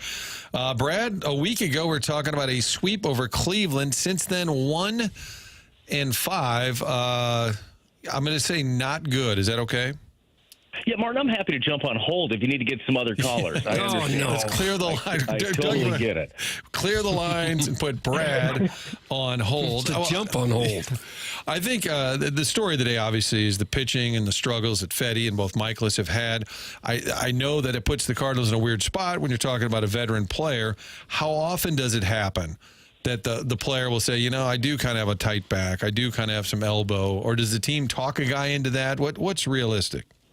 Yeah, look, I mean, manipulating the IL is something that obviously has been done over the years through different organizations. The Dodgers did it really well a couple of years ago. They had to change the rules. They did it so well, where you had to be gone for 15 days instead of the 10 because they had so many good pitchers. Look, there are times you can always find something if you want to. I think that more realistically, if you were going to make a move, because there's nothing saying that Fetty is hurt at this point. Just talk about him first. He's had three rough ones now in a row, and one that could have been even more rough last night if they weren't prepared for it. Like, they were ready to go full staff bullpen to try to win that series. Unfortunately, after 3 innings, you're down 9-0, and it makes it difficult. You're just at a point right now where you might have to make a flip. I know that McGreevy, who has done nothing but prove himself at this level, is available to come back on the 10th. I believe that's Thursday. The next one for Fetty would end up being Saturday. So, I mean, I think that you could make that move and then potentially put Fetty in the bullpen if you needed a long guy. But this couldn't come at a worse timing for anything, right? You don't want to be struggling as a ball club as you're going into the All-Star break, and then trade deadline is going to be right around the corner afterwards. And you want to pile up as many wins as you can. And with a guy like Fetty, organizationally, I'm not exactly sure how they looked at him, but he certainly would be a piece that you could have looked to potentially flip and then put McGreevy in that spot. Right now, I doubt the trade market is going through the roof for Fetty the way that he's throwing the ball as of late. So the timing sucks. But I know that Ollie talked about it. They're going to take today. They're going to, reassess the situation. But doing the same thing over and over again at this point does not seem to benefit the club. You think there's any chance it's Fetty tipping pitches? I think that's been referenced a little bit. And how does that, and when that does happen at the big league level, who's the one to notice it? Yeah, well, you hope it's your people that notice it first. Like, that's one of the biggest things. A lot of these teams have full-on staffs that do that. Now, it's my understanding that the Cardinals, they do a lot of this, but they don't have a full-on staff that is just dedicated to tipping pitches, both the other team and for your team. And there absolutely is something to do with that. Like, I have been blown away the last couple of years getting a peek behind the curtains of how much really goes into every little thing. Where a guy sets his glove, like any small turn, there are cameras pointed right at these people, any breaths. There are just so many different tips that you can have. And then all of a sudden you think you have one, then you're panicking about that, you're worried about it. I know that Fetty had mentioned that after the game too, that he thinks that he might get caught up in just worrying and thinking too much, whether it's tipping pitches or it's his mechanics. Like, these things, I don't care if you're a guy that's a rookie in the league or you're a veteran or you're a journeyman, that's bounced around. This game's so mental, and it can get in there so quickly. So, yes, to answer the question about tipping, I'm sure there is a little something to do with that. But when you've looked at the last couple of games for him, it was 4 walks in the ball game yesterday. I know you're going to try to be careful with that Cubs lineup, but his command wasn't how he wanted it. The pitch action wasn't how we've seen it in the past. They're not coming out of his hands well. So to me, for Fetty's sake, I think it's less tipping and more execution at this point. And it appears they have a decision to make with Michaelis, too. Do you keep running him out there, or how do you think they'll handle that situation? I think that there's far less of a decision with Michaelis. Michaelis will have blow-ups, and then he'll have good games. Like, He made a good adjustment, had 3 scoreless afterwards. I think that he may have been tipping a little bit. I know he dropped his arm angle a tad, and that was effective for 3. The problem is, Doug, and you guys know this, and I'm sure you talked about it plenty, they simply don't have the pitching depth to pull out 2 starters. Like, they don't have it. It's not in the minor leagues. I mean, you could try to run out, Takoa Roby and Quinn Matthews, who were both high upside guys. They've never pitched a full big league season and trying to be ready in August and September. You want these guys, if you do call them up at some point, I'm sure the organization would love to see them, love some of the stuff that they have. You want them to be as ready as possible. And then, if you call one of them up early, then you have an injury somewhere else. How do you fill the hole? Like, that is a kind of a bigger issue, is just sheer depth when it comes to the rotation. What about Steven Matz? Now, he's been effective in the bullpen, but in theory, you could say, all right, McGreevy's now a starter and Matz is a starter. I know they don't want to disrupt the room and the chemistry to do it to 2 guys, but you could say Matz is a starter, maybe a short-end starter, and then Michaelis backs him up. Don't you think, and if we're being honest, it's probably a little bit to do with veteran status and contracts. Is that part of the conversation, you think, in the room? Well, honestly, I think it's depth more than anything. Like, they're both veterans. Matz and Michaelis are interchangeable pieces, like, in my opinion. They're both in the last year of their contract, so I don't think that you're worried about disrupting the herd, especially with a ball club that has played winning baseball for the most part and put themselves in a decent position, although dropping 5 of 6. Like, I think you're more worried about what helps the club. It's very difficult mainstream, though, like in the middle of the season, to make that flip and to then now lengthen out Steven Matz and get to that point again where you're doing it. Then you leave your bullpen short too, even if you have Michaelis on piggyback days. The role that Matz has filled in that bullpen has helped out so much too. Like, it really is kind of amazing when you look at the season, the way that they've dropped in McGreevy, the way that they've used that Memphis shuttle to even get to the point where they've sustained their pitching right now and kept everybody pretty much healthy for the whole season has been pretty good work, I would say, for Ollie and Dusty Blake and their entire staff. To turn that on its head, I feel like might be a little risky at this point. And clearly, offensively, they're missing Herrera and Arenado. I guess the question is, can they hold it together until those guys get back and still be in the race when they do return to the lineup? Yep. We're going to find out, right? I mean, that's the thing. We knew that this was in large part a young offense. When you have had most of the season a top 10 offense, and then you run into a stint like this where you drop 5 of 6 and you get shut out in 4 of them, boy, that stinks. And your best hitters are left-handed. They've been neutralized by lefties. Matthew Boyd, the All-Star, is putting together a ridiculous season. He shoved against the Cardinals again yesterday. It's something that you have to figure out ways to continue to manufacture, and as it gets old, I'm sure hearing it, but it has to be the case through 162 games. It's about the process, like it's about the work, it's about the game plan each and every day. It's not you don't go into game 1 against the Nationals tomorrow and think about how you've been shut out 4 times in your last 6 games. You can't. You have to think about, all right, what's this guy got? What is my specific approach to him, and how do I play winning baseball? Like, that's all you can do. But Doug, you're right. I mean, they're going to have to try to piece it together while these guys get back. Herrera is such a key cog to this offense. I think that we knew he was a good bat coming into the season. I didn't think that we knew he would be as impactful as he has been as he's there. So in the last, week plus, obviously you've missed him for a lot longer than that. Arenado's had various issues with the finger, now the shoulder. Contreras got hit in the hand, missed a couple of days.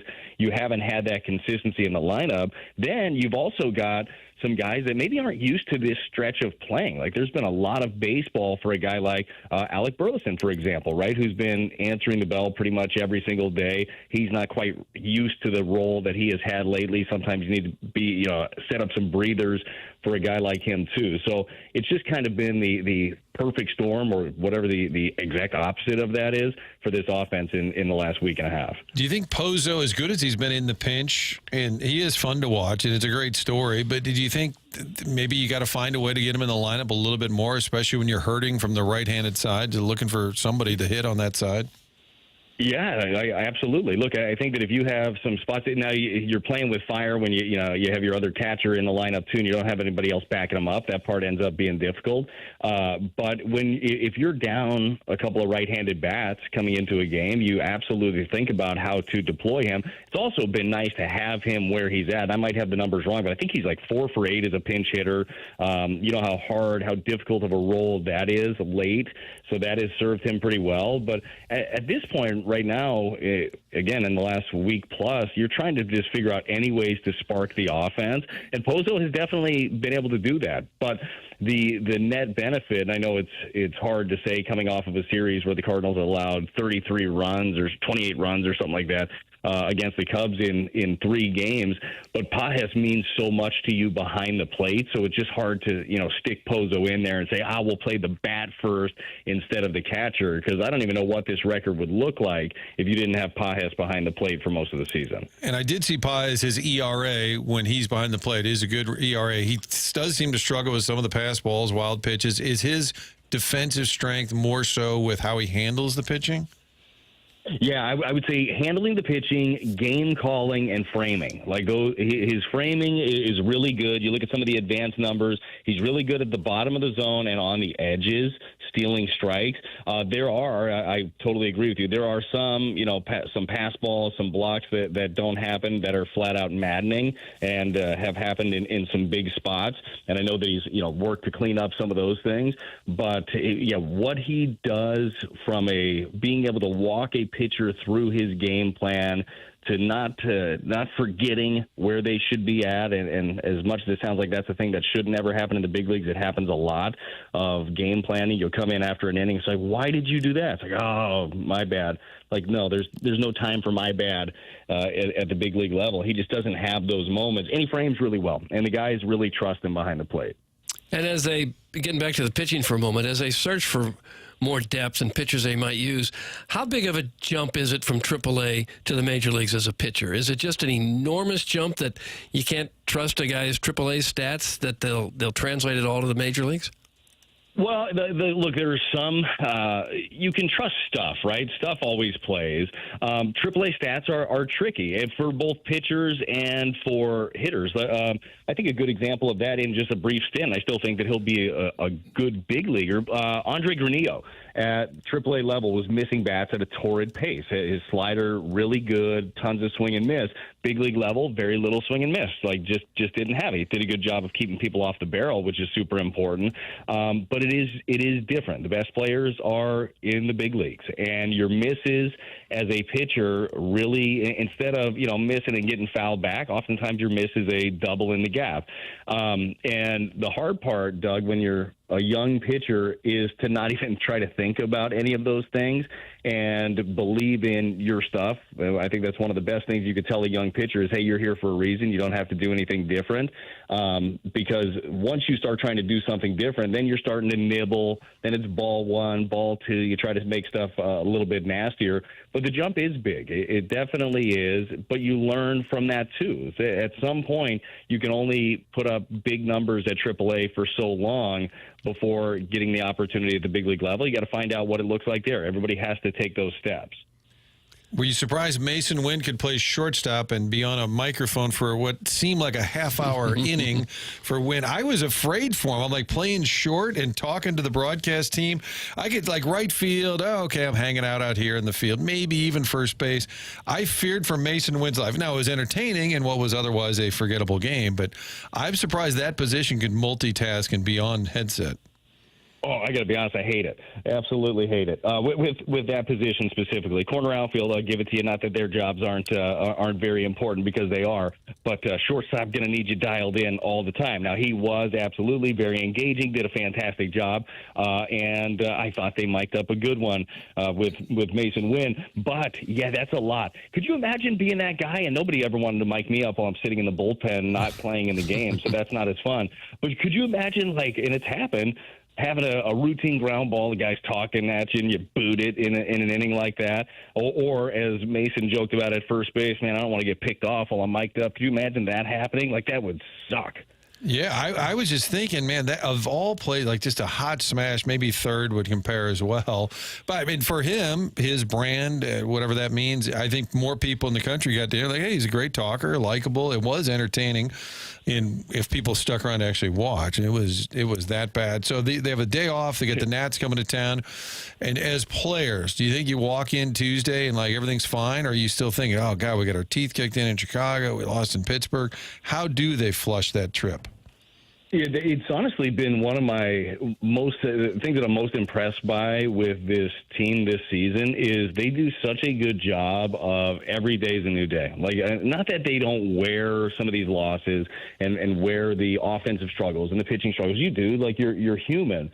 But every single day walking into the clubhouse, you wouldn't know it. Like, you just wouldn't know it by the way they go about their business. And to me, that's one of the most important things. And it's also, to me, a direct reflection of their leadership. Ollie does such a good job of being the same guy every single day. Because if you have a manager that is riding the waves, that is, like, when you walk in, you could tell he's on edge and just not comfortable, you're going to be on edge. You're not going to be comfortable. So Ollie and his staff have done a good job of setting the tempo with that. But this is such an important stretch right here with the Nationals and the Braves coming in because it is human nature. You've played a lot of baseball games. I guarantee some guys got vacations set up, and their families ask them, hey, when are we going to leave? Do we have a flight? Are you packing? How many bags? Do we bring a stroller? Like, there's a lot of things that can start creeping in before the All-Star break, and you can't let it happen. Like, you have to be pedal to the metal. I guarantee they've already had these conversations. I know they have, and they've had them for the last couple of weeks running up to this. I guarantee it'll be a big point of emphasis tomorrow before the game, as they just kind of get ready and prepare, because if you go into it thinking about something else, you're going to dig yourself a deeper hole. And the Cardinals have an opportunity before the All-Star break to hopefully rack up a couple of wins. As a broadcaster, are you living and dying with every win and loss, or are you able to put that behind you as soon as you leave and say, let's go have dinner? I am more of a let's go have dinner. Are you? Absolutely. I don't live and die by it. I don't, and because I have nothing to do with it. Like, it's not my ERA that's on the line. Now I feel for these guys and I want them to do well. And I know how hard that game is, and I know how much that they wear it. But if I lived and died by it every single game, I feel like that would reflect on the air. The last day, I hate this, and I listen to a lot of baseball. I watch a lot of baseball. I hate grumpy announcers. It just bothers me. Like, God, if I wanted to watch something grumpy, I'd have just done something else instead of sitting here watching baseball. It's like, oh, this is terrible. Screw that. Like, this is baseball. This is it's a game at the end of it. I know we get emotionally invested in these, and the people that do wear it day in and day out, God bless you, because you're the reason that the game is churning, and you're the reason that it's so successful, because you're emotionally bought in. But from a broadcast standpoint, I want to try to be as consistent as I possibly can. So whether it's good days, bad days, I'm an optimist at heart, guys, in general. I think that good things are going to happen, and sometimes they don't, but maybe they will tomorrow. But I don't wear it. What about you guys? I mean, you guys are in this. You're in the thick of it. Do you guys wear it daily when the team struggles, whether it's the Cardinals, the Blues? Doug came limping into the studio today. He said, I don't want to be here after what happened. I certainly did when I was younger, when it was so important to me. As a kid and teenager, I lived and died by it. But then as you get older and you got other things more important in your life, you can kind of deal with the losses as though it's not much. Yeah. Well, yeah, I'm so jealous of that, and I don't know if I told you guys this in the past. Like, I really am jealous of people that have that inherent fandom where it's just generational. I love this. One of my favorite things to see at the ballpark is a grandpa, a mom and dad, their kids at the game. Like, I love that, because growing up in Las Vegas, I didn't have that. I didn't have a team. I didn't have one thing to root for. So it was just kind of I'm a baseball fan, but I am a player fan. I love Greg Maddux, got to watch him on TV. Love Ken Griffey Jr. Loved the Bash brothers in Oakland for Tony. Like, so I got to bounce around and watch that, but I never had that inherent fandom where you just love something so much and you ride the wave. And it's harder and harder to find as you get older. I've tried to latch on to college football teams and different things. It doesn't work. Like, if you grow up with it and you love something, it's an amazing thing. So I'm very jealous of that. Yeah. Well, there are a lot of people in St. Louis who feel that way about the Cardinals, and that's why so many of them get upset when things go sour. But that's part of the deal. That's good. Mm-hmm. Yeah. It's even worse as if they didn't care.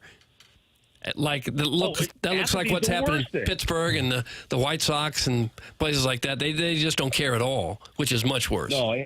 No, you're absolutely right. Apathy is the worst thing that you could possibly have.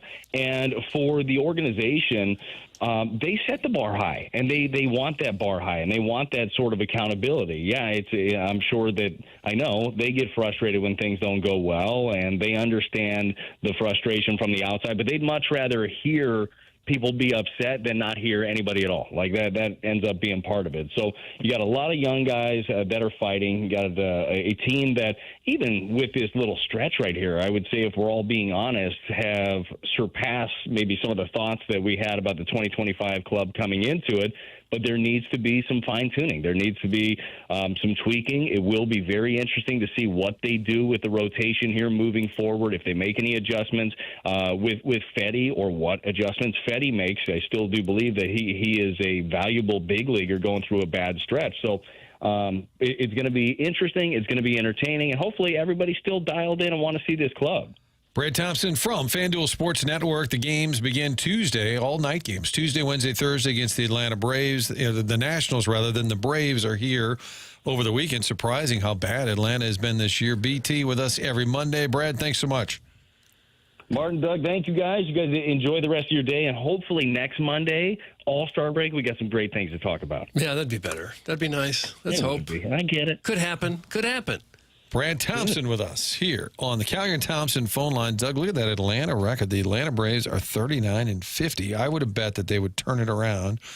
I was counting on them to turn around. They're not. That means that the wild card race, there for the taking, Doug. The Mets and the Brewers are the top two spots. Padres and Giants are both 7 games over 500. The Cardinals are 5 games over. So just one back of the third wild card. They get you excited? Yeah, well, thrilled. It really is it's a good break for the Cardinals that they're hitting this homestand with 2 teams that are kind of struggling. So they have a chance to win, 4 or 5 of these 6 games and then be right back in it again. Just hope they don't get pirated, because last week we were like, Pirates. Oh, no, the Pirates are heating up. Doug, Brad Thompson, Callier and Thompson phone lines, and you know about Callier and Thompson. Jackson. Well, he's not affiliated with Callier and Thompson. No. But the last name, if you went back a couple hundred years, maybe there'd be a relationship there.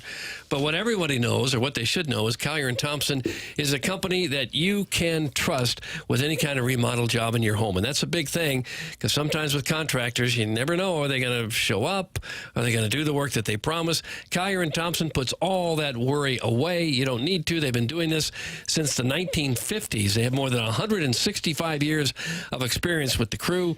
The owners, Bob Strati and Carolyn Beard, have both been there more than 20 years, and their big thing is knowing that they have a product and a company and workers that you can trust. They will be there, and they will do outstanding work for you, as they've done for many, many years. They have all kinds of 5-star reviews on their website. Well, look, here's one right now from Susan Yu. Everyone entering our home was courteous and professional. The lead carpenter from Callier & Thompson was polite, patient, and very talented. He kept us informed. Excellent experience and beautiful resort. Thank you, Susie Q, for that fabulous review. You see lots of them with Callier & Thompson, whether you're having your kitchen, your bathroom, your basement, wine room, man cave, bar, accent rooms, fireplace walls, you name it. Callier & Thompson can do it all. Most everything Callier & Thompson does is right there in-house. It's a one-stop shop. You don't need to go to 5, 6, 7, or 8 different places for one room remodel. Countertops, appliances, lighting, flooring, hardware, plumbing. It is all right there in-house with Callier & Thompson. Their designers will take great care of you and make your house look like $1 million. Callier & Thompson is on Manchester and Baldwin, next to Uncle Bill's Pancake House. Come home to quality online at CallierandThompson.com. Curb Stomp is promising the Braves will turn it around in St. Louis. Well, they might be excited to play in the Cardinals. Cardinals are excited to play the Nats and the Braves. Braves have lost 4 in a row. Nationals have lost 3 in a row. They're both really struggling. But they're going to get a new manager bump, Doug. They fired their front office, their leader of the front office, their manager, and then they get that immediate bump.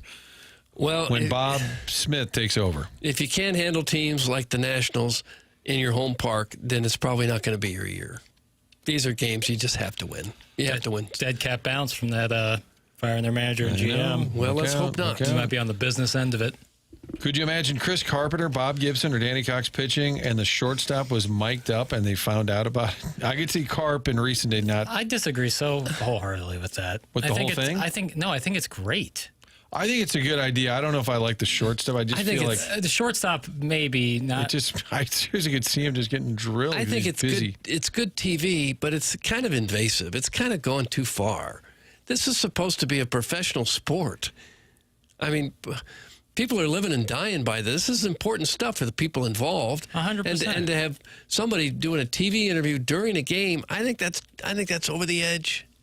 I think it's a great way to show off personality. I think it's for sure. But do you agree that like the short? I don't know why that just seemed to be a little more dicey to me. Or I need him as locked in as anyone. He's a great player. I just think in an age where access is everything, and you have NFL every week, they post the mic'd up stuff from those players being mic'd up. They're not interviewed during the game. Right. I think that's a big difference. Huge I think difference. the mic'd up and then they replay it after a break or something. Right. But hey, we had so-and-so mic'd up. The actual conversation part of it, I just felt like that could be really distracting. I know I'm in TV. For sure. I think it was entertaining, especially for a game that just sucked. Yeah. To hear Mason Wynn, who's an interesting guy, young guy that's a good talker, I think it was good TV. I just don't know if I love it as somebody who says, I want my shortstop 100% locked And what in. if the earpiece falls off while he's making a play, or the mic gets tangled up in his uniform or something? No, I get the logistical issues with it, but I just think you got to get access somewhere. And I think it's a good way for fans to get some personality out of guys, hear what goes on during a Major League Baseball game. I don't know. It is entertaining. It's entertaining. I don't know if it... Maybe not shortstop. They used to only do it in spring I always thought training. the outfielders did it a lot, which is... Yeah. Not that they aren't hustling. Sure, but the right field, there's a good chance that he won't get the ball hit. Cold Meatloaf said, one of my favorite mic'd up moments, Mookie Betts in right field, the ball comes his way, and he goes, uh-oh, not going to get to this one, boys. Yeah, it's funny. There was one where Freddie Freeman hit a fly ball, like a really high fly ball, and it was windy in spring training, and he starts hustling around the bag, and he yells, "It's windy, boys, it's windy," and they drop the ball, and it was hilarious and awesome. And that was spring training, and it's different, but I like it. Sharon Clayton, put the mic on when they're not on the field or in the dugout, maybe, not while they're out there trying to make plays. So stupid. I agree with Martin and Doug. It's really ballsy and distracting for the players. Now, they do it willingly. I mean, they don't have the to do players it. said it's distracting or like, you know? I don't know. I'd be upset if I was the pitcher and I could hear my shortstop talking during an interview while I'm trying to concentrate and make a pitch. To me, that's kind of going over the edge. Relax, guys. It's just entertainment in sports. It is. I know. I'm with the olds on this. Mic them up, but talk to them whilst in the dugout, maybe. WHILST. Doug, you okay with whilst? I think that would be the whilst. I think that would be the correct usage of that. Yeah. It's disruptive and stupid from the 314. I disagree. Jackson, do you want a basketball player mic'd up during the game? Yes, they do it all the time. What do you mean? Players are mic'd up all the time. Now, they're not doing interviews. I think that's the distinction. But there's so much downtime. Shortstop is different. I will grant shortstop is way different. But there's so much downtime in baseball, you know? Pitch, thrown, ball. All right, now we have a full minute to discuss something. I mean, I think we found out how funny Burleson was. Was it last year or the year before? They had him mic'd up, and he was entertaining. Mm-hmm. And then remember the whole pregame deal that Waino took everybody through his pregame warm-up? Yeah, that was incredible. That was Wasn't during the game. Wasn't during the game. Have they ever talked to a pitcher? What if they said, all right, Eric, it's kind of going rough out there. You think you're going to get through the second? All-Star game. They did it with, I can't remember who, but it was awesome. You got to hear the conversation kind of with the pitcher and catcher. It was That's great. okay in an exhibition. It's fine. All right. I can compromise with not a shortstop and maybe an exhibition or spring training or mic them up and then play it back. Because both. Yeah. Here's what it sounded like as Mason Wynn was diving out into that left field wall to make that incredible catch. Here's what it sounded like. Yeah, I'm okay with that. That's all right. Can we mic up Chairman Kurt while he's talking to callers before they go on the air? That would be interesting. I would like. As someone who's done that gig, it's less interesting than you think. Oh, come on. It's not fair. Kurt gets to talk to the people. I imagine they'll keep doing it because, like I said, it's good TV. Well, you got a commissioner who wants to have a golden at bat. Of course, anything. That, again, selling the game, promoting the game. I'm not mad about it. I'm just kind of surprised. Live in position at short, you're doing Q&A back and forth with Ravi and the boys. Yeah, and you're supposed to be talking to the other middle infielder. You know, who's going to cover a certain base if there's a guy on base. He was still Sometimes doing that. your position changes slightly, pitch to pitch, depending on the count and the situation. Still saggy to be careful over here. Hey, Donnie, it was kind of fun to hear. Yeah, he was like, I got doubles all the way over this side. Like, I got everything over here. I don't know. I liked it. Hey, moron, you don't have a full minute. You got 14 seconds between pitches. I don't know which one was So one pitch, ball, next pitch, there's Is it 15 seconds per? I thought it was 30. Why stop at shortstop? Have the pitcher talk next. I think they should mic up Michaelis the next time out. Yeah. If the guys are okay with it, it's not like they bum rush Mason Wynn and said, you're putting this mic on doing this interview. I assume that he agreed to it. Oh, sure. Keep the interviews in the dugout and the bullpen. Some $100 million players going to get hurt talking to these doofuses in the booth. That's from the Grumpy Cornhole. Doofuses in the booth. That's I hate a grumpy cornhole. Clip that off. Doug got sideways with Doug was called a commie on Thursday, Jackson. You missed it. He was anti-fireworks, and people were not happy. Good for you, Doug. He was called a safety-ass Karen. Safety-ass Karen. Now, to be accurate, I'm against people at home shooting off and in the streets shooting them off. I'm not against a municipal fireworks display. I know, but people were mad because they said you're taking away their civil liberties. They're right. And we saw the result of it in St. Louis. They called you a commie. Didn't see that turn coming. Sissy. What was I? Sissy Karen? Sissy Karen. Safety-ass Karen. Safety-ass Karen, Doug. OMG, shut up. You guys are fools. That's from the 314. That could be applicable at any time. Text. For sure. Resend that in 10, 15 minutes if you don't mind. It's the morning after. Closing out the Mark Hanna Evergreen Wealth Strategies 9 o'clock hour. Of course, we had the Fisher Door and Window 8 o'clock hour. Now we're rolling into the 10 o'clock hour. Design Air brings the email of the day. That's at the end of the show. Design Air email of the day. It's the morning after here on 101 ESPN.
Banger?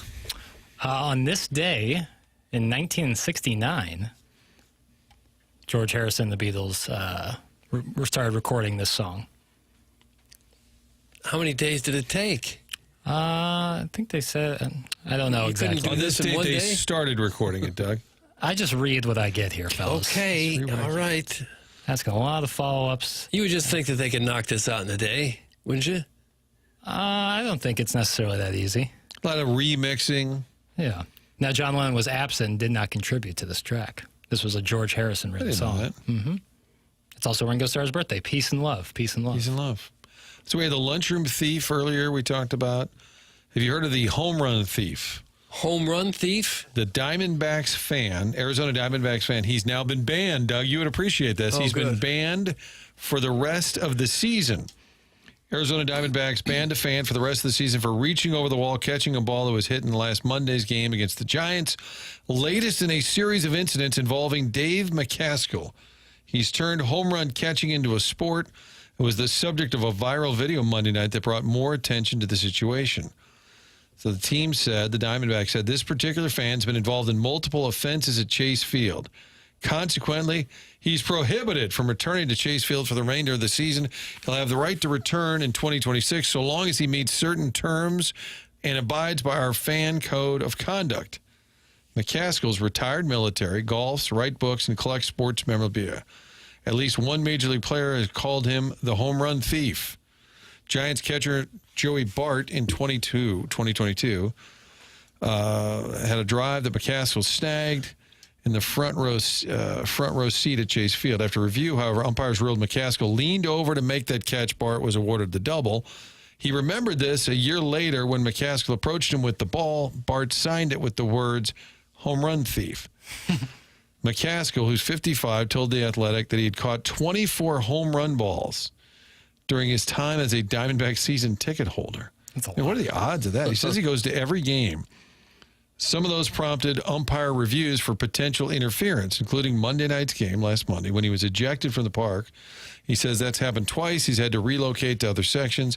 He says he lives 18 miles from the ballpark. He's attended nearly every home game for 2 seasons. He said he caught a foul ball his first year. He was like, you know what? The light bulb went off. I was like, I just need to catch a home run ball. He says he had 24 over the years, but he's been getting, I don't know what are the odds that you could catch 24 home runs. You're sitting right there at the front row on the left field side. Right field, you probably have 1 or 2 a night that's fairly close. He says he likes to go to games when Michaelis or Fetty is pitching. No, that's not true. Not. Writer's embellishment. To me, that's a problem of stadium design. You ought to design stadiums where if it's a home run, there's no doubt it's a home run. There's nobody leaning over to catch it. There's no piece of equipment, a cement pole or something. Oh, did it go over the pole? Did it go on? You got to design stadiums so that you absolutely know if it's a home run. No interference with it, because more than likely it's going to determine the outcome of the game. Now, most of that I'm agreeing with you. However, I do like catchable walls, where it's not like Cleveland has a really high wall. Where you can lean over the wall. Where players could leap and catch up. They don't just look up and watch it go. Right. I think you could do both. You just got to move the bleachers back another 10 feet or so. But you could have a flower bed. Yeah. So there's a buffer between fan and interference. There's no way a fan should be fighting with a player for a ball in play. Like Wrigley has the little... New York's had had the baskets for times. years. Yeah. They just kind of leaned out. They used to be even bigger, those pages to launch a boat, like a carnival. But Yankee Stadium, they've had a couple guys lean down. Oh, during the playoffs, balls. those guys. Remember that? Were they roughhousing with Mookie? That wasn't the outfield wall, though. That was down the right field line. Down the right field line, yeah. Yeah, but they had another time where, during the playoffs, where a guy leaned over and made a catch. Right. I know what you're talking about. Well, the famous Jeffrey Mayer, the Yankees-Orioles. Right. And even if you can move the bleachers back, people will move down to get to that area. But I think... There is something, a little buffer. That's all. A wall that's jumpable, because there's nothing worse than Cleveland 10-foot wall. Yeah, it's there like, okay, goes. There's no chance of a robbery, and then there's walls that are too low. Boston's right field. I look at Dodgers down the line and left. Yeah, right. You just tumble into somebody's seat. You get kicked over into it. So like a 3-foot high fence. Yeah, I don't want that either. No sense. There's a happy medium somewhere there. I think the Cubs probably do it right with the basket thing. Home run thief guy's a dork. That's from the Grumpy Cornhole. Yeah, if you're doing it, if there's like consecutive where you're doing it leaning over, it's one like instinctually you're going to put your glove out and try to catch a ball that's coming towards you, even if that means leaning over. That'll happen. But consecutively, now it's a little different. Busch Stadium, too, had a problem with that. Not with fans, but they had these cement pillars holding up part of the upper deck, but they were right next to the outfield wall. And it was really hard to tell sometimes, like the ball Ozzie Smith hit for that. The go crazy folks? Yeah, you couldn't tell if it hit the pillar or was it over the wall? Did it hit the wall? Yeah. That's just lousy stadium design. Hits a pillar and ricochets back. A home run by the Wizard. Or did it ricochet? You couldn't. At first, the Dodgers were thinking, well, maybe that didn't go over. Can't tell. Yeah, there's nothing worse than when someone's like celebrating like a double or triple, and then the umpire tells them, no, you hit a home run. Yeah. And they have to like awkwardly trot around. Blame the hitters, you donkeys. Hit it farther and no one can interfere. Yeah. Weight room. Donkey. It's just a simple design. It can't be that hard. The last thing you want is fans interfering with the action. You know what we need to bring back? Bed of cactus has been suggested. Sure. Stick them. Bring back like when Hank Aaron was going for the home run record and they had the fishing net. The guy trying to catch the ball with the fishing net like 18 rows up. Yeah. Bring that back. I think there was some of that when McGuire was trying to break the record. People thinking, if there's $1 million home run balls going into the stands, I'm doing everything I can to catch that damn thing. Well, his 70th was like a bullet, right? Or was that the one that broke? 62 barely cleared the wall. Yeah, got it. And the grounds crew guy brought it back to him. Right. And they gave him a new van in replace for the ball.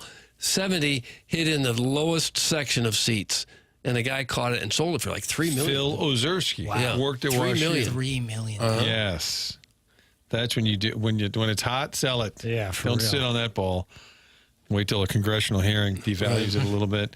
I was at the Go Crazy Folks game. I couldn't tell right away that it was a home run until Ozzie got to second base. A lot of Steve Bartman references as well. The Cubs, that poor guy. Gee. Well, but that was still talking about. Yeah, Bartman. it is. But that was a foul ball. That wasn't a home run. Right. The ball determined the difference in the game. The ball was going into the stands. He wasn't leaning into the field. Do you guys know? So Mark McGuire's 70th home run ball is the second most expensive ball ever caught. Do you know the first? Is it Barry Bonds? No, sir. Bill Mazeroski's ball. Barry Bonds is the sixth most. That's sold for just under $800,000. You're asking what is the most valuable ball ever hit for a home run or ever hit in the stands? Right. The most balls ever been, the most valuable baseballs. The Joe Carter ball. Nope. I don't remember the milestone, but was it something with Ohtani? You are correct. It was his 50th home run ball of last year, making him the 50-50 club member, which he hit in Miami, if I'm not mistaken. And what did that sell for? $4.3 million. Oh, gosh. Set it out on the coffee table and everybody comes over. That game, he went 6 for 6 with 3 home runs, RBIs, and 2 steals. Good Lord. Leave the fences low. Let the fans use those big baseball gloves. Doug, the fans get bored watching this game. Let them get excited, you old boot. You can catch them up a little bit. You don't need to lean over the outfield wall to make the play. It's one of those giant oversized gloves. I'm telling you, if the commissioner will allow the golden at bat, we might as well allow all this stuff. By the way, that text was from Painter Guy as I try and read all of the texters' names. Late for the break. Once again, how are we behind, Jackson? It's Tim's fault. Yeah, but he's going to tell us about Design Air. Julie. He's going to tell us about Design Air. Maybe later. Design Air Heating and Cooling is online at designairservice.com. That's Seth Goldcamp and his team, the longest-running sponsor on TMA. Doug's a client, Martin's a client, and I'm a client as well. We welcome you to become a client of Design Air Heating and Cooling. No upselling, fourth-generation service that you can count on. It's Design Air Heating and Cooling. As the weather warms up in the St. Louis area and you run into any HVAC issues, work with Design Air Heating and Cooling. Fourth-generation St. Louis business. Seth Goldcamp and his family have served over tens of thousands since 1904, and it's the longest-running TMA supporter on the program. The best-known honesty and going above and beyond, that's Design Air Heating and Cooling. They'll never upsell. They'll always give you exactly what you need. That's how they train their employees. Find them online at designairservice.com. Their website is easy to navigate with convenience of online scheduling. It's Design Air Heating and Cooling online at designairservice.com. At Busch Stadium, too, there used to be a guy down the left field line who had a net. Anything grounded foul, he would just gobble up. Harry Carey used to have a net up in the old broadcast. Yeah. Nowadays, they throw so many balls into the stands. It's not quite as big a deal to get a ball as it used to be. Sure. I read the other day that they say Major League Baseball goes to about 1 billion baseballs a season. 1 billion? Yes, they need almost With a 100. B? Every team needs almost 100 a night. 1 billion baseballs? That's what they said to Let's the league. do some math here during the break. Yeah? All right, we'll Said do it. every team goes through between 90 and 120 balls a night. Well, you see them throwing them out, all the umpire. After every inning, they throw Yeah. the ball up into the stands. I'm saying they just throw them off to the side. Jerkwood from Kirkwood said, I always thought if a fan catches a ball, it should be considered an out.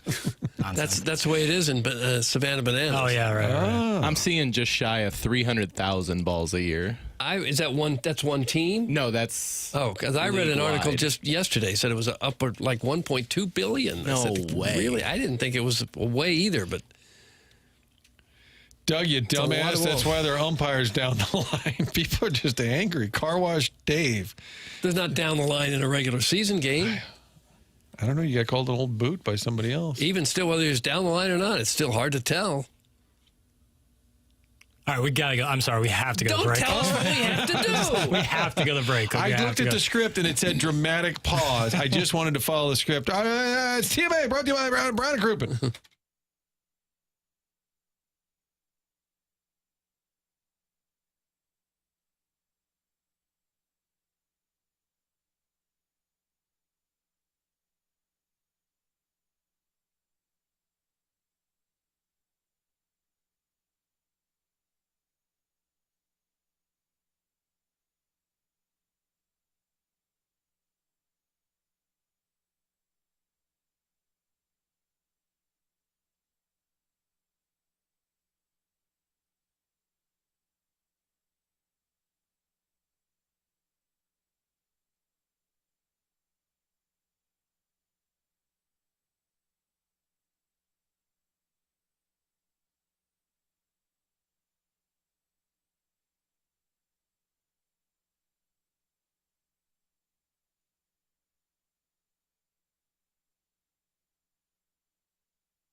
This is Jackson with a Sports Center update driven by Johnny Londoff Chevrolet and Johnny Londoff Autoplex. Free agent guard Ryan Rollins has agreed to a 3-year, $12 million deal to return to Milwaukee Bucks with a player option in the third season.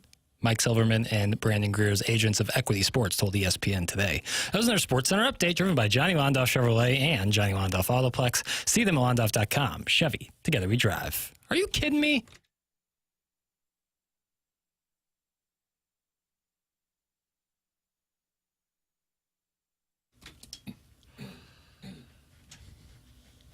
Team A Monday edition here. Martin, Doug, Jackson, Kurt. Got to get to the email today a little bit later in the show. Doug, people want you to do a little math. They're upset that I you said a billion. I meant to say a million. I said a billion, so I'm going to take some time away and do some community service.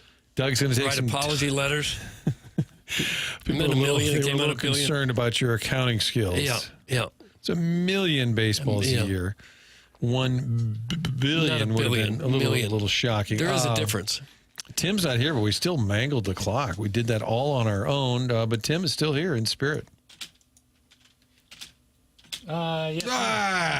No, we thought You're for dealing with sure. low energy, low motivation. You're tired all the time. Those can be symptoms of low testosterone.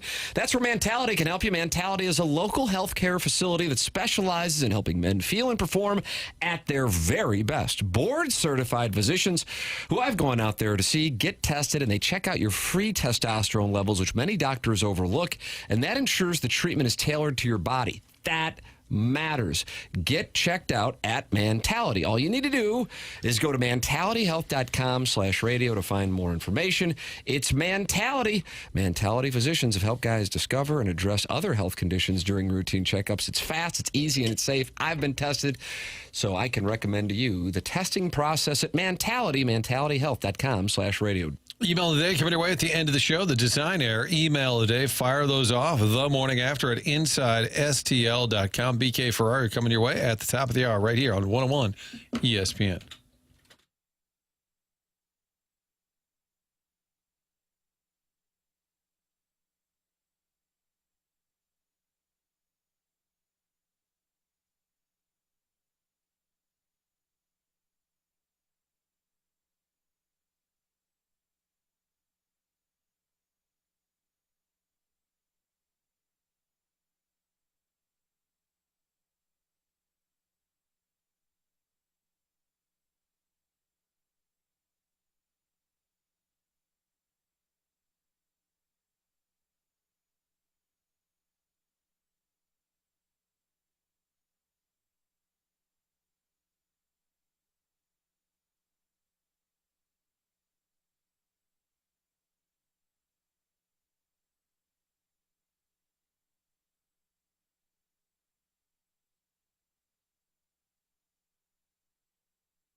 burning trip mushroom tip is sorry. The burning trip mushroom tip is signed on. Hey, Doug, upwards of 100 balls tonight. Count me in, you khaki-panted stud. Although you are mathematically challenged, 100 balls per game would be about 1.7 million. I think there's some innuendo going on there that I just kind of glossed over on accident. Doug, you need to set up a podium and apologize on behalf of yourself and the entire show. I'm picking up trash along the highway later today.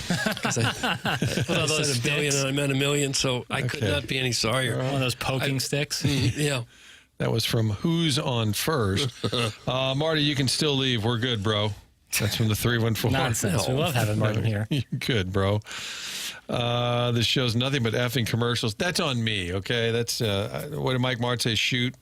We'll fix it. Yeah. We're going to fix it. That's from They're Not In Yet. We got a giveaway, prize for today's Design Air Heating and Cooling email today. 101 ESPN has your shot to score a pair of 4-day passes for Major League Pickleball, sponsored by Stella Artois, next Thursday, July 17th through next Sunday, July 20th at Chaffetz Arena. It's hosted by the hometown St. Louis Shock.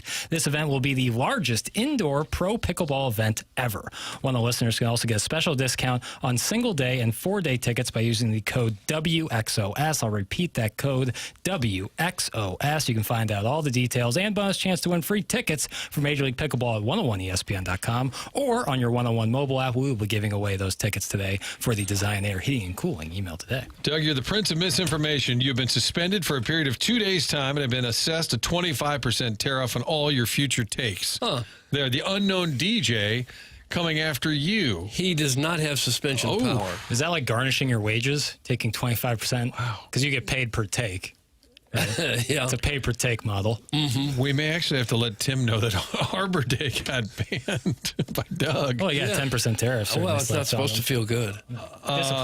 Discipline is the thing. If we got paid per take, we could just fire off hot takes. Some people you'd think that they were, not here, but nationally, it seemed you would think that they were paid by the take. The NBA will never work in this town. There's Cha-ching. Here come the calls and texts. You hear what Doug said? There should be left-handed catchers.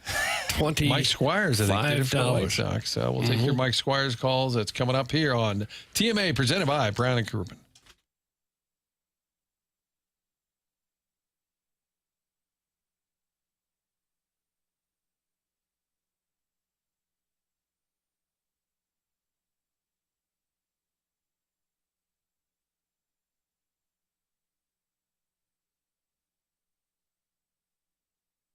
Hey, listen, that summer heat is here, so just when you need something for your air conditioner at home, keep the great folks at Classic Air Care in mind. When you call Classic Air Care, you're calling local people. You're getting your neighbors to come in to take care of you. And why is the quality of service so good? Because they are your neighbors. They live here. They work here. They play here. They do charitable work here. And they want to make sure that the service you get is outstanding, and that is what you will get. They've got a 4.8 Google rating. Just log on to their website at classicaircare.com. Click on the reviews right at the top and see about the service you're going to get. They provide all the services you need, whether it's just a maintenance check to make sure things are running well. Maybe it's just a repair that needs to happen, or if you need a whole new unit, they've got that as well. It's Classic Air Care. So with the summer heat coming, if your air conditioner starts to sputter, these are the folks to keep in mind. They take care of my house. They'll take care of yours. Classic Air Care. You can get them online at classicaircare.com.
This is fading out.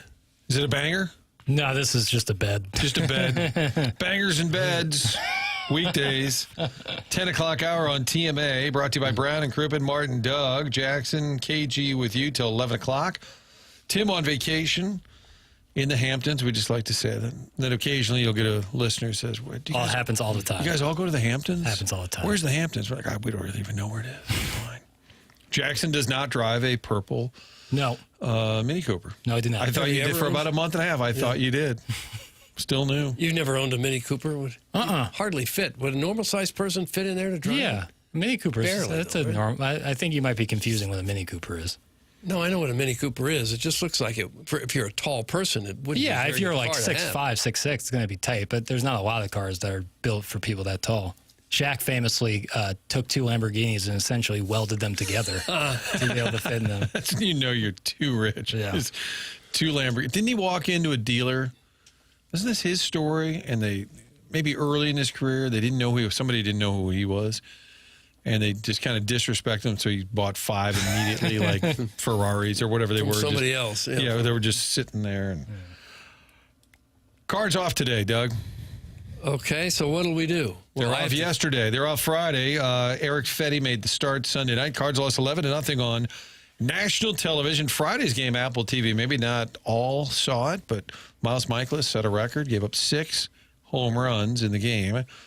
It sure sounds like they're going to make a move with Eric Fetty, Michael McGreevy. You could recall him, even though he's not able to be recalled for a few more days. You can, based on injury, so they may not make the move. But I would say if you don't think you're going to use Fetty, if he's going to go on the IL or the fake IL, why play short?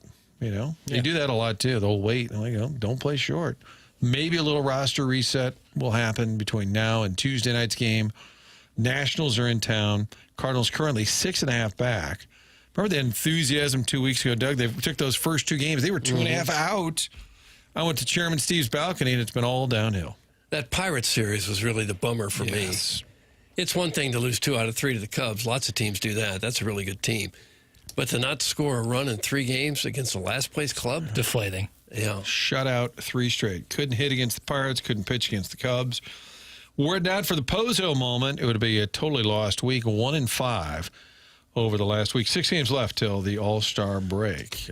Tim is still, he's here in spirit, is he not, Jackson? He sure is, talking about James Carlton. Okay. James Carlton of the Carlton State Farm Insurance Agency in Webster Groves is my insurance agent and has been now for more than 6 years. Here's what I can tell you. You're going to get great customer service, and if your insurance has gone up in the last year, give James and his team a chance to save you money. If you call during business hours, you're going to talk to somebody right there in the office. The number is 314-961-4800, or you can go online at carltoninsurance.net. It's James Carlton of the Carlton State Farm Insurance Agency, and here's something where he has really saved TMA listeners a lot of money over the years. If you have kids under 25 on your insurance policy, this is where James can save people the most money. 314-961-4800, or go online at carltoninsurance.net. That's James Carlton, Carlton State Farm Insurance Agency in Webster Groves, 314-961-4800. If your insurance costs a leg and an arm, call James Carlton, State Farm. Probably need Calvin to show up at the ballpark. Would you say it's time to shoot Fetty into the sun? I don't know when that became a phrase, but it was texted this show. I think after the Fetty start. No, I think it was after Helsley gave up that home run. Oh, Helsley got set into the sun? He gave up that home run to that guy who hasn't hit a ball for 100 miles per hour in a year or two.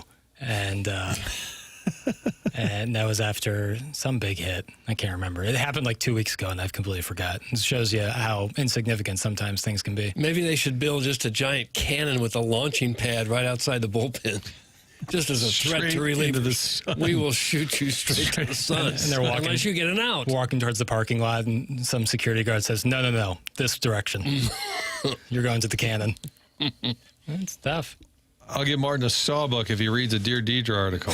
And then they said, okay, it'll be a double sawbuck if Martin reads a Dear Deidre. For the love of God, stop talking about the Cardinals. Oh.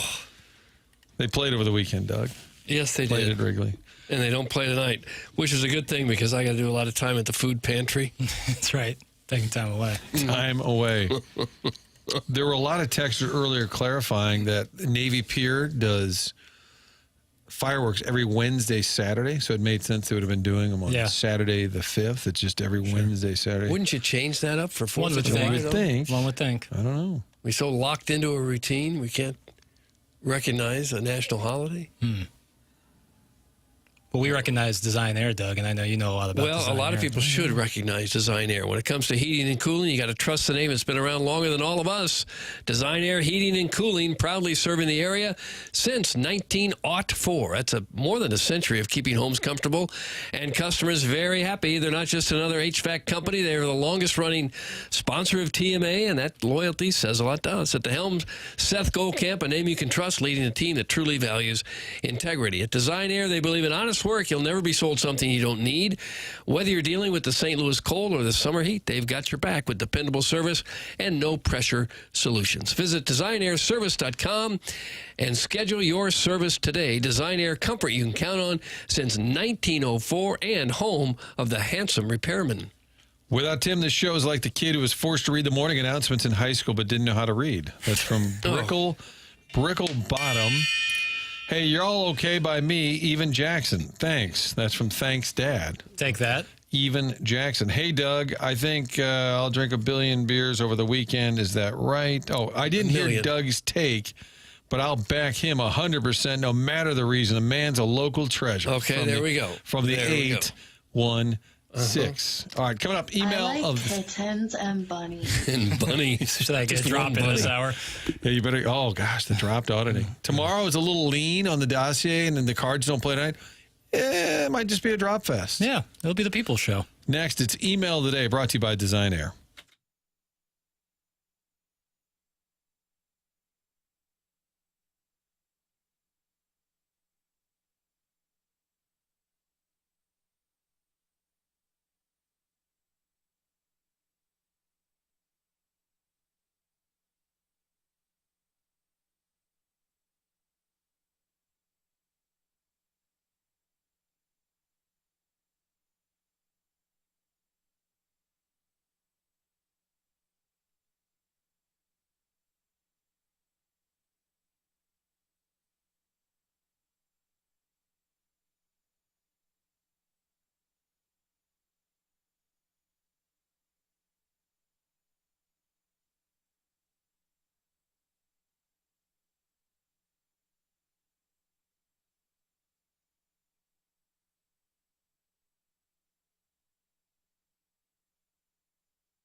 This is Jackson with the Sports Center update, driven by Johnny Londoff Chevrolet and Johnny Londoff Autoplex.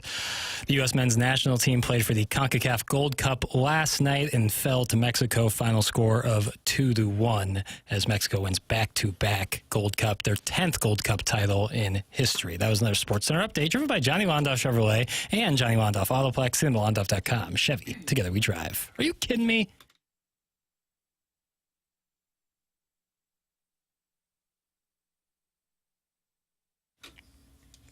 Welcome back. TMA. I'm taking control of this final segment. Al Haig over here.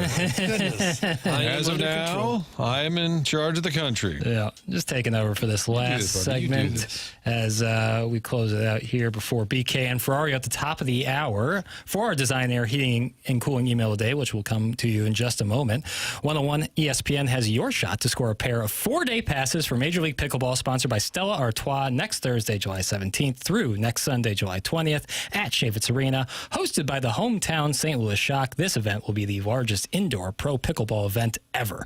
101 listeners can also get a special discount on single-day and 4-day tickets by using the code WXOS. Find all the details and a bonus chance to win free tickets for Major League Pickleball at 101ESPN.com or on your 101 ESPN mobile app. Before we get into the Design Air Heating and Cooling email today, Tim has one more thing to tell us about 100 West Dental. Well, that's Dr. Brandon Pryor and 100 West Dental. And 100 West Dental has a deal going on right now that if you mention my name, you get $1,000 off Invisalign. So if you've been thinking about Invisalign, why don't try 100westdental.com at 100westdental.com and give them my name and get $1,000 off. If you're on the fence about Invisalign, they have a digital scanner that can show you a simulation of what it'll look like before you even go through with it. No dental insurance? That's not a problem at 100 West Dental.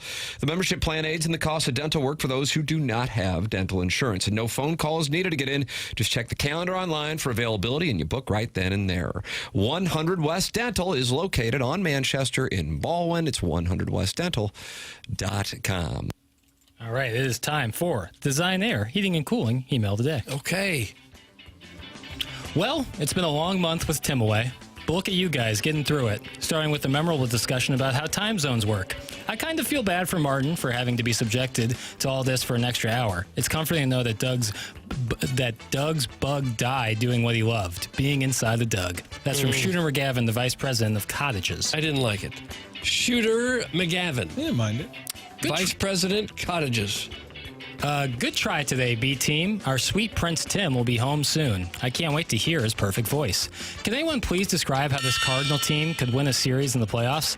I mean, Libby will be at 100% over his innings from last year if you think he's making a playoff start. Gray doesn't inspire confidence in second halves. The only way I can squint so hard to see is if they start the Memphis shuttle up and keep it running. I want to see Matthews, Hentz, and anyone else that age. This is the runway season. There is no better time for these pitchers to start learning how to get major league hitters out, one pitch at a time. To me, this season is over without some major, and he capitalized major, changes. Is Martin still here? That's from Salty Bald Dad Brittany. I'll be darned. Salty Bald Dad Brittany. Kind of a serious take on the Cardinals. Yeah, look at that. Frustrated. And finally, where's Tim? The Cardinals are on autopilot with the coordinates set for mediocrity as Eric Fetty was allowed to start another game and was predictably lit up before getting pulled, having retired just 4 batters. Meanwhile, their starting center fielder is some 30-something journeyman who can't hit that Mo found while dumpster diving in the Reds' trash. And that Mo found. Need a comma there. And what's the media in this town talking about? Whoa. Time zones? Oh, you drove somewhere on vacation, and when you got there, you realized you lost an hour? Cool story, bro. I never thought I'd say this, but is Pestis on the line? Breaking news. We've got a report out of Dogtown that during a Catholic elementary school basketball tournament over 25 years ago, there were dads who were drinking their own beer in the parking lot instead of supporting the religious organization that doesn't have to pay taxes yet is somehow allowed to sell beer. Is that a new report? Wow, we are really scraping the bottom of the barrel for content. It's weeks like this that we miss a certain high-usage pervert who could fill an entire segment recapping his golf rival match with a bot named Gigi Oakforest.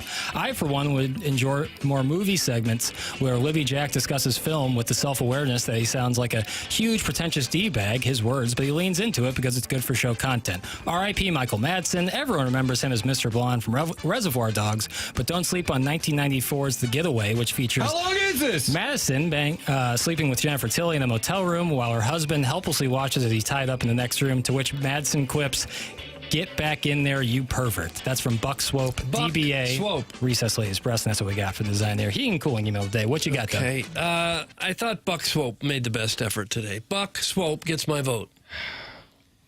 It was lengthy. It was wordy. But I'll go with Buck Swope. Buck Swope takes today's design there, heating and cooling email today, and pickleball nice. tickets Okay. that For we're giving him. away from 101 ESPN. That's going to do it for us today. Martin, Doug, Chairman Kurt, great work. We'll be You back guys tomorrow. do this for 4 hours? Yeah. Good gravy. Back, same squad tomorrow, JV squad tomorrow. We'll bring the heat, and we'll break it all down. This has been the Morning After, live 101 ESPN, presented to you by Brian Crouppen.